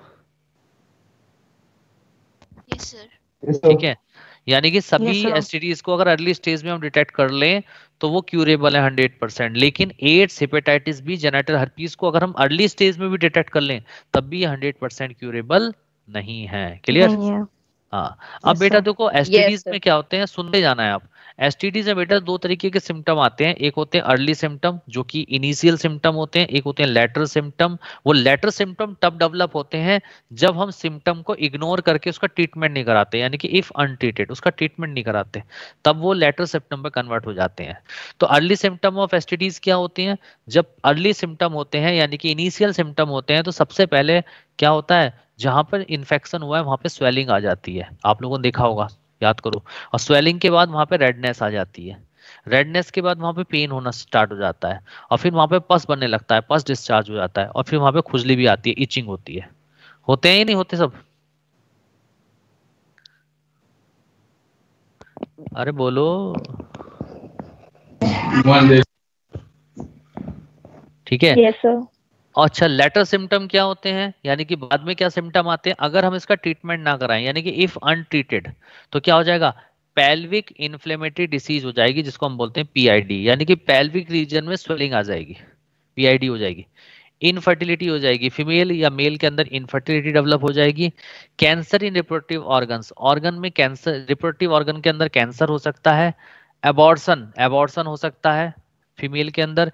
स्टिल बर्थ, बच्चे की ग्रोथ नहीं होगी, बच्चा मर जाएगा, मरा हुआ बच्चा पैदा हो सकता है, स्टिल बर्थ हो सकती है। एंड एक्टोपिक प्रेगनेंसी हो सकती है, यानी कि यूट्रस के अलावा फैलो किसी और पार्ट में, लाइक फैलोपियन ट्यूब के अंदर क्या हो जाएगा, इम्प्लांटेशन हो जाएगा, यानी कि implantation other than uterus is called ectopic pregnancy. तो अगर आप ट्रीटमेंट नहीं कराएगा कोई इंसान एसटीडी का, तो उसके बाद ये लेटर सिम्टम डेवलप हो जाते हैं। क्लियर है सबको? Yes sir. Yes sir. तो सबसे पहले पढ़ते हैं बैक्टीरियल डिसीज के बारे में। ठीक है, तो पहली बैक्टीरियल डिसीज का नाम है क्लेमाइडियासिस। क्या नाम है बेटा? क्लेमाइडियासिस। हाँ, तो देखो बेटा, सबसे पहले है कॉजेटिव एजेंट। सबसे पहले तो क्वेश्चन कॉजेटिव एजेंट पे आएगा, किसकी वजह से होता है ये। एक बैक्टीरिया है जिसका नाम है क्लेमाइडिया ट्रैकोमैटिस। क्लेमाइडिया ट्रैकोमैटिस की वजह से क्लेमाइडियासिस होता है। और इसका मोड ऑफ ट्रांसमिशन क्या होता है इस बीमारी का? Bisexual contact. जब किसी के साथ सेक्सुअल कांटेक्ट होता है तो ये क्लेमाइडियासिस का जो बैक्टीरिया है वो ट्रांसफर हो जाता है, दूसरे पर्सन में चला जाता है, जिसकी वजह से वहां पर ये क्लेमाइडियासिस कॉज करता है। और दूसरा, और किस वजह से हो सकता है, अगर किसी मदर को क्लेमाइडियासिस की दिक्कत है और वो प्रेग्नेंट है, तो जब बच्चे का जन्म होगा तो मदर के एमनियोटिक फ्लूइड के थ्रू ये क्लेमाइडिया बैक्टीरिया बच्चे के अंदर चला जाएगा और उसके अंदर ब्लाइंडनेस कॉज करेगा। क्या कॉज करेगा? ब्लाइंडनेस। ब्लाइंडनेस। तो देखो लिखा है, it also transfer from mother to foetus during birth in birth canal and causes blindness. क्या कॉज करेगा? ब्लाइंडनेस। ठीक है। अच्छा, अब आप सुनिए क्लेमाइडिया होता क्या है, कैसे काम करता है। देखो बेटा, जो क्लेमाइडिया बैक्टीरिया होता है ये केवल सेल के अंदर ही डिवाइड करता है, सेल के बाहर डिवाइड नहीं करता। तो जब ये सेल के अंदर डिवाइड कर रहा है, सेल के बाहर डिवाइड नहीं करता, तो इसके जो सिम्टम्स हैं अर्ली स्टेज में डिटेक्ट नहीं होते। जब ये एडवांस स्टेज में चला जाता है तभी इसके जो सिम्टम्स हैं वो दिखाई देते हैं। बात समझ में आई नहीं आई? क्योंकि ये चुपचाप ग्रोथ करता है। बात समझ में आई? बोलो। Yes sir. Yes sir. और बेटा Yes, इसका जो क्लेमाइडिया का इन्फेक्शन है वो मेल में भी होता है और फीमेल में भी होता है। सबसे पहले सुनो मेल में क्या होता है। मेल के अंदर जो प्राइमरी इन्फेक्शन होता है क्लेमाइडिया का, वो सबसे पहले होता है यूरिथ्रा के अंदर इन्फेक्शन। और यूरिथ्रा में जैसे ही इन्फेक्शन होगा क्लेमाइडिया का, यूरिथ्रा के अंदर इन्फ्लेमेशन हो जाएगा, स्वेलिंग आ जाएगी, उसको हम नाम देंगे यूरिथ्राइटिस। क्या नाम देंगे? यूरिथ्राइटिस। और आप लोग जानते हैं यूरिथ्रा से क्या पास होता है? यूरिन पास होता है। तो जो पर्सन है जब उसमें यूरिथ्राइटिस हो जाएगा, जो यूरिथ्रा में इन्फ्लेमेशन हो जाएगा, तो पेनफुल यूरिनेशन होगा, उसको यूरिन करने पेन होगा। ठीक है। बर्निंग सेंसेशन यूरिनेशन, यानी कि यूरिनेशन के टाइम पे उसे जलन होगी। ठीक है। पस डिस्चार्ज हो सकता है यूरिन के साथ। ठीक है। तो जब ये सारी दिक्कत रहेगी तो वो एक बारी में पूरा का पूरा यूरिन डिस्चार्ज नहीं कर पाएगा, तो बार बार उसको क्या करना पड़ेगा, यूरिनेशन के लिए जाना पड़ेगा। यानी कि फ्रीक्वेंसी ऑफ यूरिनेशन क्या हो जाएगी? Increase decrease? इंक्रीज हो जाएगी। इंक्रीज हो जाएगी। इतना सब कुछ होने के बाद भी अगर पर्सन उसे इग्नोर करे, वो सोचे कि ठीक हो जाएगा, कुछ नहीं है, ठीक हो जाएगा, तो अगर ये इन्फेक्शन यूरिथ्रा से ऊपर इजैकुलेटरी डक्ट तक चला जाए तो फिर उस मेल के अंदर इनफर्टिलिटी हो जाती है, क्योंकि फिर स्पर्म सर्वाइव नहीं कर पाते। बात समझ में आ रही है नहीं आ रही है? Yes sir. ठीक है। चलिए, अगर हम बात करते हैं फीमेल की, तो बेटा फीमेल के अंदर ये चीफली इन्फेक्शन जो करता है, देखो मेल के अंदर चीफली इन्फेक्शन यूरिथ्रा में कर रहा था, लेकिन फीमेल के अंदर ये चीफली इन्फेक्शन करता है सर्विक्स में। और जैसे ही सर्विक्स में ये इन्फेक्शन करेगा तो उसमें भी स्वेलिंग आ जाएगी, इन्फ्लेमेशन हो जाएगा, उसको बोलेंगे सर्विसाइटिस। क्या नाम देंगे? सर्विसाइटिस। अब आप जानते हो जो सर्विक्स होते हैं, सर्विक्स के नीचे वेजाइना होती है और सर्विक्स के ऊपर क्या होता है बेटा? यूट्रस होता है। तो अब जो इसका इन्फेक्शन है वो यूट्रस में भी जाएगा और नीचे वेजाइना में भी जाएगा। तो जब इसका सर्विसाइटिस का जो इन्फेक्शन है जब वेजाइना वाले पार्ट में जाएगा तो वेजाइना वाले पार्ट में यूरिथ्रा भी प्रेजेंट है, तो इन्फेक्शन यूरिथ्रा में भी हो जाएगा, जिसकी वजह से यूरिथ्रा में भी इन्फ्लेमेशन हो जाएगा। इस वजह से जो फीमेल है, फीमेल को यूरिनेशन में क्या होगा, बर्निंग सेंसेशन फील होगा, उसको पेन होगा यूरिनेशन में, और साथ ही साथ बेटा उसका पस डिस्चार्ज भी हो सकता है यूरिन के साथ। ठीक है, इसी वजह से जो फीमेल के अंदर भी क्या हो जाएगा, फ्रीक्वेंसी ऑफ यूरिनेशन क्या हो जाएगी, इंक्रीज हो जाएगी, क्योंकि वो एक बारी में यूरिन पास नहीं कर पाएगी। बात समझ में आई। और अगर ये इन्फेक्शन सर्विक्स से निकलकर यूट्रस में चला गया तो यूट्रस में भी स्वेलिंग आ जाएगी, जिसकी वजह से क्या हो जाएगी, एक्टोपिक प्रेगनेंसी हो जाएगी, यानी कि जो इम्प्लांटेशन है वो यूट्रस के बजाय फैलोपियन ट्यूब में हो जाएगा, जिसकी वजह से फैलोपियन ट्यूब बस्ट हो सकती है। ठीक है, और एक्टोपिक प्रेगनेंसी की वजह से स्टिल बर्थ हो जाएगी, यानी कि बच्चे की ग्रोथ नहीं हो पाएगी, बच्चा मर जाएगा। ठीक है, और अल्टीमेटली फीमेल के अंदर हो जाएगी इनफर्टिलिटी। क्या हो जाएगी, इनफर्टिलिटी। तो इसीलिए अगर किसी को इसका इन्फेक्शन होता है क्लेमाइडिया का तो इसके लिए दो एंटीबायोटिक्स का ज्यादातर यूज किया जाता है। एक टेट्रासाइक्लिन का यूज किया जाता है, एक डॉक्सीसाइक्लिन का यूज किया जाता है। किस किस का यूज किया जाता है, टेट्रासाइक्लिन, डॉक्सीसाइक्लिन। हाँ, तो देखो लिखा है chlamydia bacteria show clocks. Clocks का मतलब ये होता है कि ये सेल के अंदर तो ग्रोथ करता है, डिवाइड करता है, लेकिन सेल के बाहर नहीं करता। देखो लिखा है means bacteria divide inside the cell but it does not divide outside the cell. और सिम्टम्स क्या है, इन मेल चीफली इन्फेक्शन और primary infection occur in urethra which causes urethritis यानी कि inflammation in urethra, so painful urination occur, pus discharge in urination occur, burning sensation in urination occur and frequency of urination increase. If it is untreated यानी कि इसका treatment ना करा जाए, its infection occur in ejaculatory duct and causes infertility। क्या cause कर देगा, infertility. हाँ, इन फीमेल प्राइमरी और चीफ इन्फेक्शन अकर इन सर्विक्स कॉजेस सर्विसाइटिस, उसके बाद यूरिटाइटिस, सो पेनफुल यूरिनेशन अकर, पस discharge occur, burning sensation occur and frequency of urination increase. If infection goes to uterus, inflammation in uterus occurs, so causes ectopic pregnancy, stillbirth, etc. and infertility in female। और उसका treatment है tetracycline and doxycycline. बताओ सारा समझ में आया नहीं आया? Yes sir. यस आया। चलिए, अगली बीमारी का नाम है बेटा गोनोरिया। गोनोरिया को क्लैप भी कहते हैं, CLAP। क्या बोलते हैं इस बीमारी का दूसरा नाम? क्लैप। बेटा जो गोनोरिया है, गोनोरिया के सिम्टम्स जो होते हैं जस्ट लाइक ए क्लेमाइडियासिस होते हैं, बिल्कुल वैसे ही होते हैं। ठीक है, बस कॉजेटिव एजेंट बदल जाएगा। इसका जो कॉजेटिव एजेंट होता है वो होता है निजेरिया गोनोरिया। क्या होता है बेटा? Neisseria gonorrhoea. हाँ, निजेरिया गोनोरिया इसका जो है कॉजेटिव एजेंट होता है, और इसका मोड ऑफ ट्रांसमिशन भी क्लेमाइडिया जैसा होता है, यानी कि ये सेक्सुअल कांटेक्ट से होता है और ये मदर से फीटस में एमनियोटिक फ्लूइड से भी जा सकता है। लिखा है due to infected mother mucous membrane, so occur during parturition of baby in birth canal and causes blindness. Clear? तो जब बच्चे का जब जन्म होगा, अगर मदर को सपोज गोनोरिया की दिक्कत है, और तो बेटा ऑब्वियस सी बात है जो मदर का जो एमनियोटिक फ्लूइड है उसके थ्रू क्या करेगा, जो ये बैक्टीरिया है बच्चे के अंदर एंटर करके ब्लाइंडनेस कर देगा। तो ब्लाइंडनेस से बचाने के लिए जैसे ही बच्चे का जन्म होता है तो हम उसे 1% सिल्वर नाइट्रेट इंजेक्शन से देते हैं। क्या देते हैं? 1% सिल्वर नाइट्रेट। हाँ, सिल्वर नाइट्रेट जो है हम उसको इंजेक्शन से देते हैं। ठीक है, अच्छा, अब सिम्टम क्या क्या आते हैं? अगर इसका इन्फेक्शन मेल में होता है तो क्या होता है, मैंने वही सेम क्लेमाइडिया वाला होगा, यूरिथ्राइटिस हो जाएगा, जिसकी वजह से पेनफुल और बर्निंग सेंसेशन होगा यूरिनेशन में, है ना?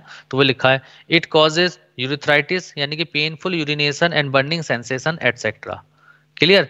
In female infection occur in vagina. ठीक है, देखिए गोनोरिया का इन्फेक्शन फीमेल के अंदर जो होता है वो सबसे पहले वेजाइना में होता है इन्फेक्शन, फिर वेजाइना से वो इन्फेक्शन चला जाता है सर्विक्स में, और जिसकी वजह से सर्विक्स में स्वेलिंग आ जाती है यानी कि सर्विसाइटिस हो जाता है। फिर वो इन्फेक्शन सर्विक्स से निकलकर पेल्विक रीजन में आ जाता है यानी कि पेल्विक गर्डल में आ जाता है, फिर वहां पे स्वेलिंग कर देता है पेल्विक रीजन में, और फिर पेल्विक रीजन से वो चला जाता है बॉडी वॉल में जिसको बोलते हैं पेरिटोनियम वॉल, जिसकी वजह से पेरिटोनाइटिस हो जाता है। नई बात समझ में आ रही है?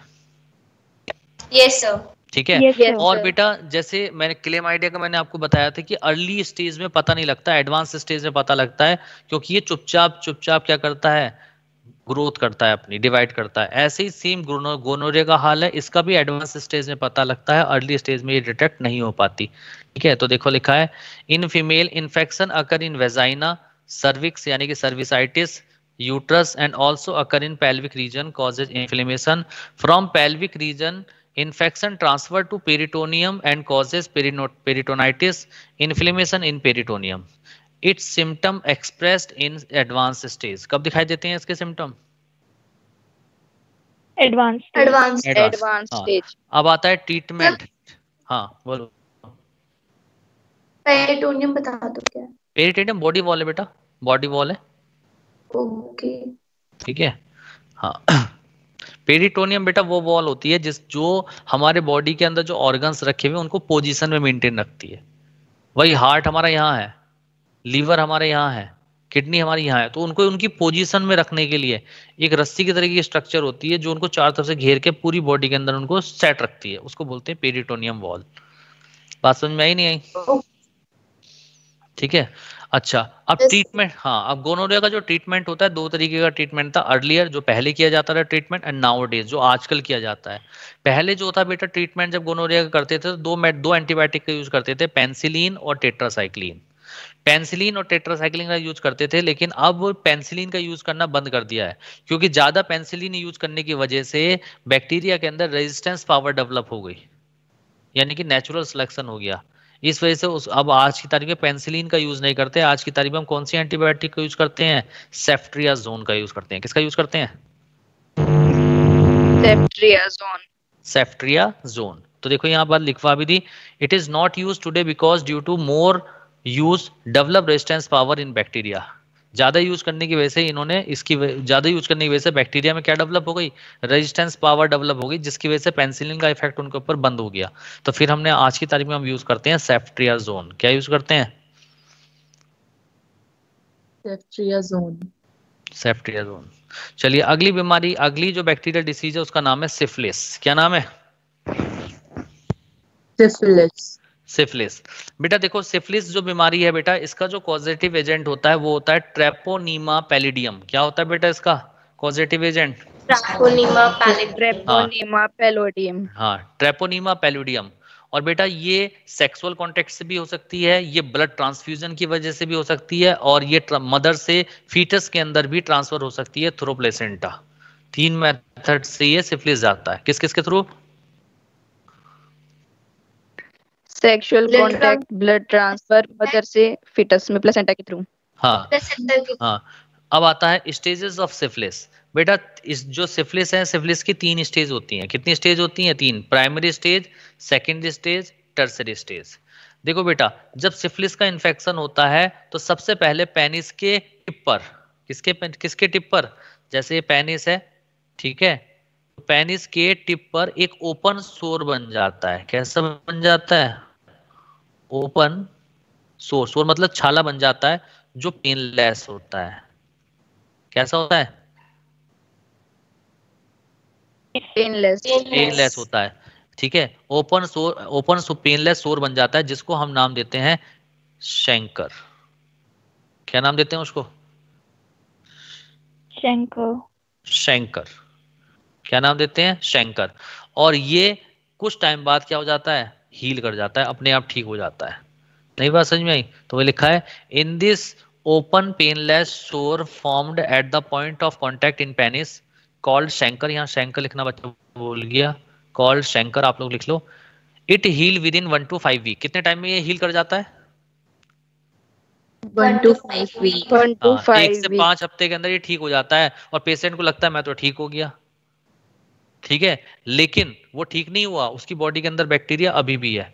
फिर सेकेंड स्टेज आती है आफ्टर 6 to 12 वीक। 6 से 12 हफ्ते के बाद सेकेंड स्टेज डेवलप हो जाती है। ठीक है, उसमें क्या सिम्टम आते हैं? पेशेंट को फीवर आने लगता है, हेडेक, सर में दर्द रहता है, बॉडी पे रैशेस आ जाते हैं, पेन इन जॉइंट्स में पेन रहता है, एंड मसल्स वीक हो जाती हैं उसकी। ठीक है, पेशेंट को। And after 4 to 6 week symptom become disappear. और 4 से 6 हफ्ते बाद फिर ये सिम्टम चले जाते हैं, पेशेंट को लगता है मैं ठीक हो गया। लेकिन क्या ये ठीक हुआ है? No sir. नो। नो, अभी भी ठीक नहीं हुआ, क्योंकि अभी भी इसकी बॉडी के अंदर बैक्टीरिया प्रेजेंट है लेकिन सिम्टम लेस है, यानी कि बैक्टीरिया प्रेजेंट है लेकिन सिम्टम नहीं है। इस पीरियड को नाम देते हैं लेटेंट पीरियड। क्या नाम देंगे? Latent period. हाँ, तो लिखा लिखा है but bacteria remain in the body, this period is called latent period. अब पेशेंट को लगता है मैं ठीक हो गया। फिर आती है टर्सरी स्टेज आफ्टर 15 से 20 ईयर्स। 15 से 20 साल बाद बेटा टर्सरी स्टेज आती है, और ये टर्सरी स्टेज बहुत खतरनाक होती है क्योंकि इसमें सीधा ऑर्गन डिजनरेट हो जाता है, खत्म हो जाता है। अरे बात समझ में आई? और मेनली जो टर्सरी स्टेज है ये नर्वस सिस्टम को डैमेज करती है, उसको कहा जाता है न्यूरोसिफिलिस। क्या कहते हैं? न्यूरोसिफिलिस। हाँ, न्यूरोसिफिलिस। हाँ। तो यानी कि प्राइमरी स्टेज में पेनिस के टिप पे ओपन पेनलेस सोर बना था जिसको हमने शैंकर कहा था। सेकेंडरी स्टेज में fever, headache, body rashes, joint pain और मसल असर हुआ था। टर्सरी स्टेज में डिजनरेशन हुआ था ऑर्गन का। नई बात समझ में आई? Yes sir. ठीक है, तो देखो लिखा tertiary stage of syphilis seen which causes degeneration of organ. If tertiary stage of syphilis involve nervous system called neurosyphilis. क्या कहते हैं उसको? न्यूरोसिफिलिस। हाँ। अब आप लोग जानते हो जो ब्रेन है, ब्रेन के दो मेन पार्ट होते हैं, एक होता है सेरिब्रम और एक होता है सेरिबेलम। ठीक है, तो दो चीजें Yes, डैमेज sir. करता है। इफ सेरिबेलम डैमेज, अगर ये सेरिबेलम डैमेज कर दे तो क्या होगा?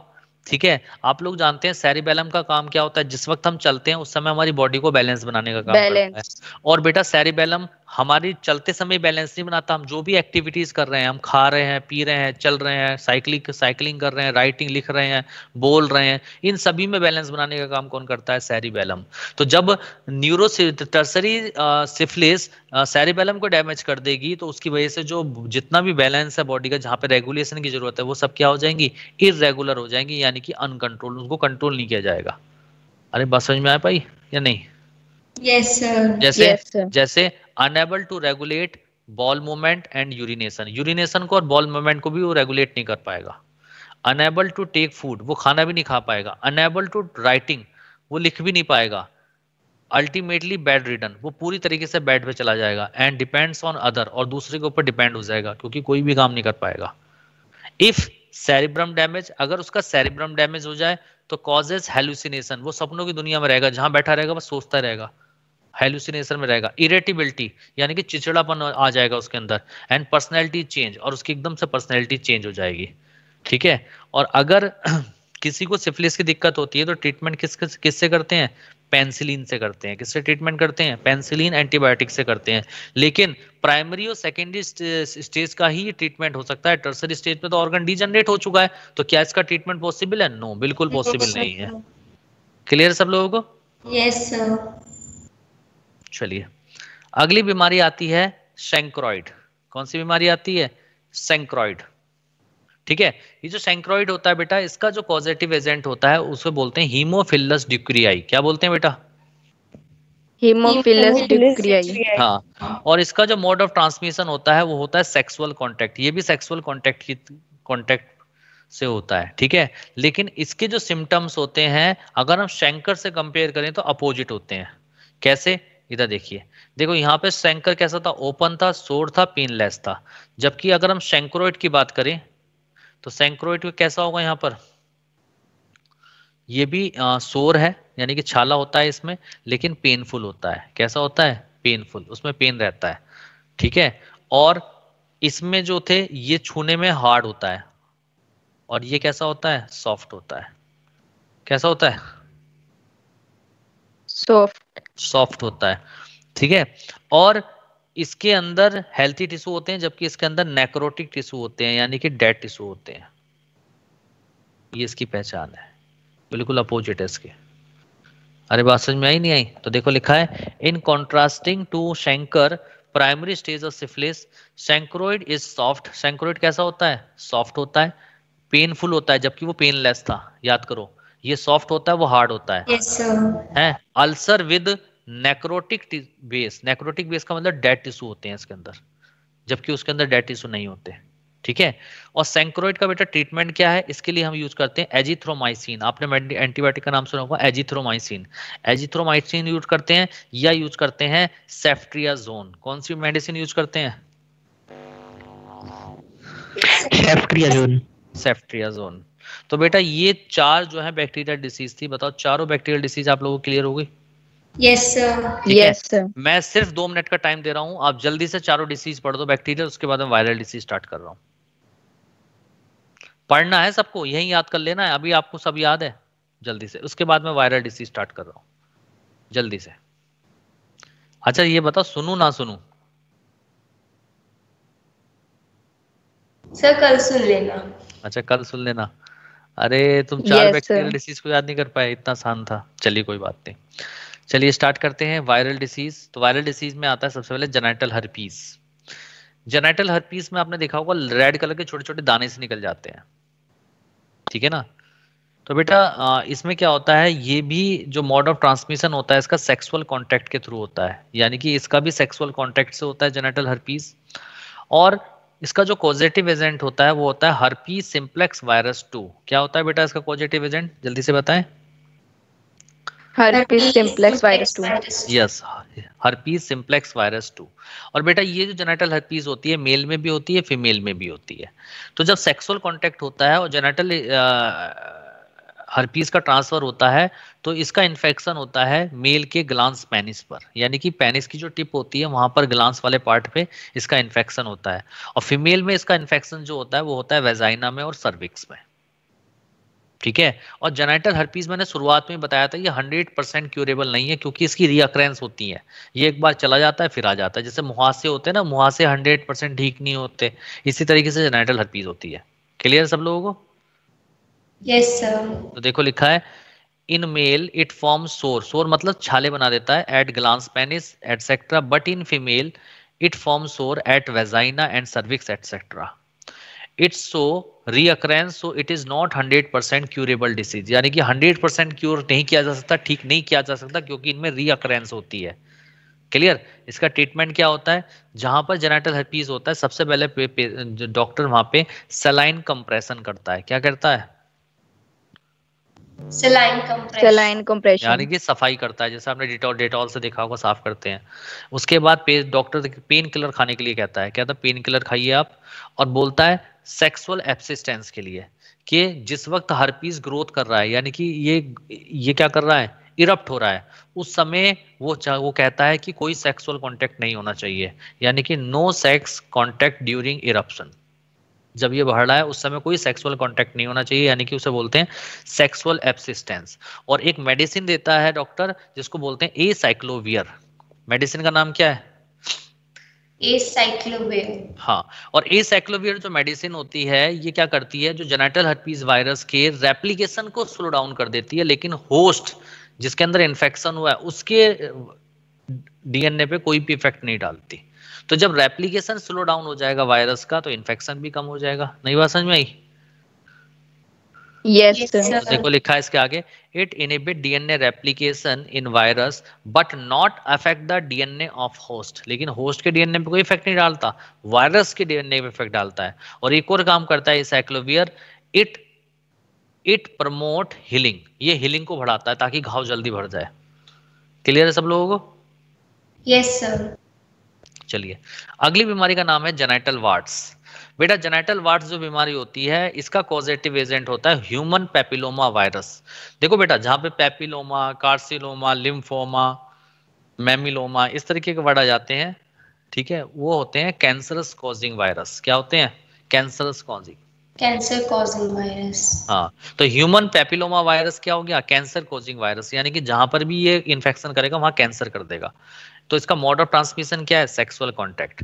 सिम्टम, अगर ये वेजाइना में इन्फेक्शन करेगा तो वेजाइनल कैंसर, एनल पार्ट में करेगा तो एनल कैंसर, सर्विक्स वाले पार्ट में करेगा तो सर्वाइकल कैंसर, और यूट्रस में करेगा तो यूट्रस कैंसर कर देगा। ठीक है, नोट पॉइंट में। अच्छा, किसी को फीमेल को अगर सर्वाइकल कैंसर है तो उसके लिए टेस्ट कौन सा होता है? Pap smear test occur for cervical cancer, क्योंकि फीमेल के अंदर मोस्ट कॉमन जो कैंसर है, वैसे तो ब्रेस्ट कैंसर सबसे ज्यादा है, उसके बाद सर्वाइकल कैंसर, सबसे ज्यादा सर्वाइकल कैंसर होता है। तो उसके लिए पैप स्मीयर टेस्ट करते हैं। और उसका ट्रीटमेंट कैसे करते हैं? अगर जेनिटल वार्ट्स का इन्फेक्शन हो जाए, सबसे पहले सर्जिकल एक्सीजन, यानी कि जिस पार्ट में कैंसर है उसको हम सर्जरी करके काट के अलग कर देते हैं।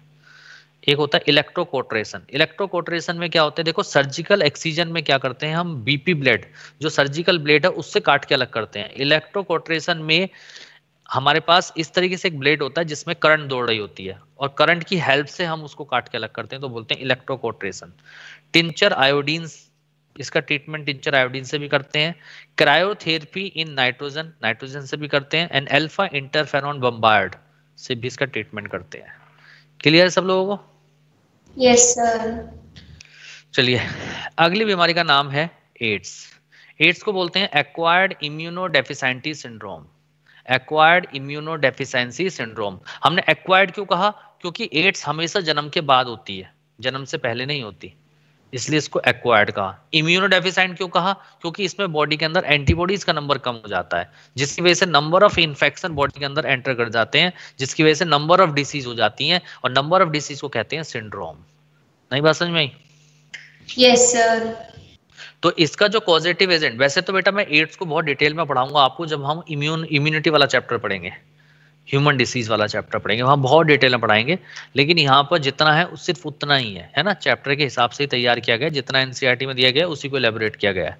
तो एड्स का जो एक पॉजिटिव एजेंट होता है उसका नाम है एचआईवी वायरस, यानी कि ह्यूमन इम्यूनोडेफिशिएंट वायरस। बताओ पूरा नाम क्या है? Human immunodeficient virus. हाँ, और इसका जो और इसका जो एमओटी होता है, मोड ऑफ ट्रांसमिशन, किसके थ्रू हो सकता है? ये सेक्सुअल कांटेक्ट की वजह से हो सकता है, होमोसेक्सुअल में भी और हेटेरोसेक्सुअल में भी। ब्लड ट्रांसफ्यूजन की वजह से हो सकता है ये। यूज ऑफ इन्फेक्टेड निडल और ब्लेड्स की वजह से हो सकता है। Transfer from mother to foetus through placenta भी ट्रांसफर हो सकता है। बात समझ में आ रही है नहीं आ रही है? बोलो। Yes sir. अच्छा, सिम्टम क्या आते हैं एड्स पेशेंट को? परसिस्टेंट डायरिया, उसे डायरिया की दिक्कत रहती है। वेट लॉस, उसका वेट गिरना शुरू हो जाता है। Heavy sweating in at night, रात में बहुत पसीना आता है।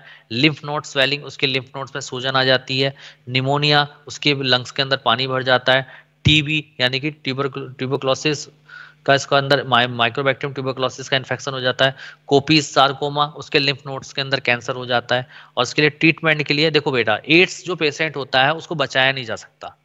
एड्स पेशेंट का मरना निश्चित है, लेकिन उसकी लाइफ को बढ़ाया जा सकता है। कौन सी मेडिसिन देके?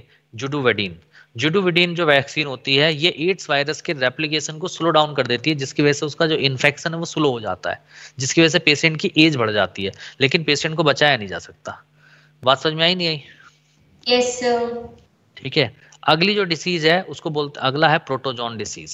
प्रोटोजोन डिसीज में मैंने सिर्फ एक बीमारी बताई थी, ट्राइकोमोनियासिस। और ट्राइकोमोनियासिस एक प्रोटोजोआ से होती है, उस प्रोटोजोआ का नाम है ट्राइकोमोनास वेजाइनेलिस। पहले नाम सुना है? Yes sir. ट्राइकोमोनास वेजाइनेलिस जो है, इसका जो एमओटी होता है, मोड ऑफ ट्रांसमिशन होता है बाय सेक्सुअल कांटेक्ट। ये सेक्सुअल कांटेक्ट के थ्रू होती है। और इसका सिम्टम क्या है? इसमें वेजाइना से एक येलो कलर का फ्लूइड डिस्चार्ज होता है, जिसमें गंदी सी स्मेल होती है, और इसकी वजह से वेजाइना के अंदर इन्फ्लेमेशन हो जाती है, जिसको बोलते हैं वेजाइनाइटिस। तो देखो लिखा है, a yellow fluid discharge from vagina with smell, vaginitis, यानी कि इन्फ्लेमेशन इन वेजाइना हो जाता है। और इसके लिए ट्रीटमेंट हम यूज करते हैं मेट्रोनिडाजोल। कौन सी ड्रग यूज करते हैं इसके लिए? मेट्रोनिडाजोल। मेट्रोनिडाजोल कौन सी करते हैं बेटा? सब लोग बोलो एक बार। मेट्रोनिडाजोल। मेट्रोनिडाजोल। हाँ, तो आपकी एसटीडी भी खत्म हो गई, सेक्सुअली ट्रांसमिटेड डिसीज। इससे बाहर कोई क्वेश्चन नहीं आएगा। मैं आपको बार बार एक बात बताता हूँ कि थ्योरी में सिर्फ मेरे नोट्स पढ़ने हैं और एनसीईआरटी पढ़नी है, तीसरी कोई चीज नहीं पढ़नी, डायरेक्ट क्वेश्चन करो। क्लियर है? सर एक बार जेनिटल हर्पीस वाला दोबारा एक बार बता दीजिए। क्या जानना चाहते हो उसमें, बताओ। जेनिटल हाँ बताओ, क्या जानना चाहते हो? नहीं सर आप बताओ। आप बताओ। सर ये ना सेम हो रहा है ना सारा का सारा, दो अलग अलग डिफरेंशिएट नहीं हो रहा। सारा सेम हो रहा है, डिफरेंशिएट नहीं हो रहा। जेनिटल हर्पीस, यस सर नाम सेम है ना, जेनिटल हर्पीस और जेनिटल वॉर्ड्स, इसलिए। हाँ, तो जेनिटल वॉर्ड्स कैंसर के लिए होता है। हर्पीस जो होते हैं उसमें ब्लिस्टर्स बनते हैं, छोटे छोटे सोर्स बन जाते हैं, छाले बन जाते हैं। डिफरेंट है ना दोनों एक दूसरे से। Okay sir. ठीक है ना? तो तो बेटा ये थी सेक्सुअली ट्रांसमिटेड डिसीज। तो आप लोगों को समझ में आई सेक्सुअली ट्रांसमिटेड डिसीज सबको? Yes sir. अरे बोलिए बेटा, सब बोल ही नहीं रहे कोई बच्चा। Yes sir. ठीक है, चलिए अगला टॉपिक जो हमारा कल का टॉपिक रहेगा, कल आपकी क्लास है परसों है अब?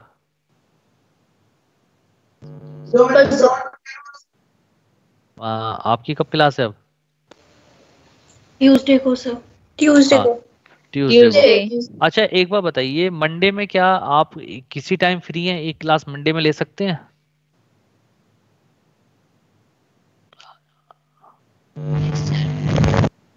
क्या बेटर टाइमिंग आप मंडे में ले सकते हैं क्लास? सुबह बेटा बेटा ये क्या कर रहे हो? 10:45 से लेकर 7:30 तक, ठीक है, इस बीच में एक क्लास मेरी रहती है। कितने बजे? मेरी क्लास रहती है 1 से 3। इस टाइम को छोड़कर बाकी कौन सा टाइम आपके लिए सेट हो सकता है 1.5 घंटे की क्लास के लिए? Sir 4 to 5:30। 4 to 5:30। सब तैयार है उस चीज के लिए? Yes sir. Yes sir. Yes ठीक है, तो ठीक है फिर 4 to 5:30 क्लास हो गया। ठीक है, इस बात को मैं संडे में कंफर्म कर दूंगा, संडे में आपको पिन कर दूंगा, सबको पता लग जाएगा। Yes sir. ठीक है, ठीक है, तो आपने मुझे टाइमिंग बता दी। ये मैं इसलिए कर रहा हूँ, मैं चाह रहा हूँ कि सिलेबस टाइम से खत्म हो जाए ताकि चीजें आपकी रिलैक्स हो जाए। ठीक है, थैंक यू ठीक सर। है, ठीक है। हाँ, तो बताओ आज की क्लास आपको समझ में आई पूरी? Yes sir. Yes sir. बेटा देखिए, अब आप घर पर जाकर आज ही याद कीजिए। अब आप लोगों का घर का काम है, आप पूरा ह्यूमन रिप्रोडक्शन याद करोगे प्लस रिप्रोडक्टिव हेल्थ का जितना मैंने पढ़ा दिया सारा पढ़ोगे। अगले टर्न पे ये रिप्रोडक्टिव हेल्थ वाला चैप्टर कंप्लीट हो जाएगा और हमारी यूनिट स्टार्ट हो जाएगी इवोल्यूशन। क्लियर है? Okay sir. ठीक है, इसलिए पूरी तरीके से जम के काम करना स्टार्ट कर दो। चलिए, तो फिर नेक्स्ट क्लास में मिलते हैं बेटा। ठीक है, चलो।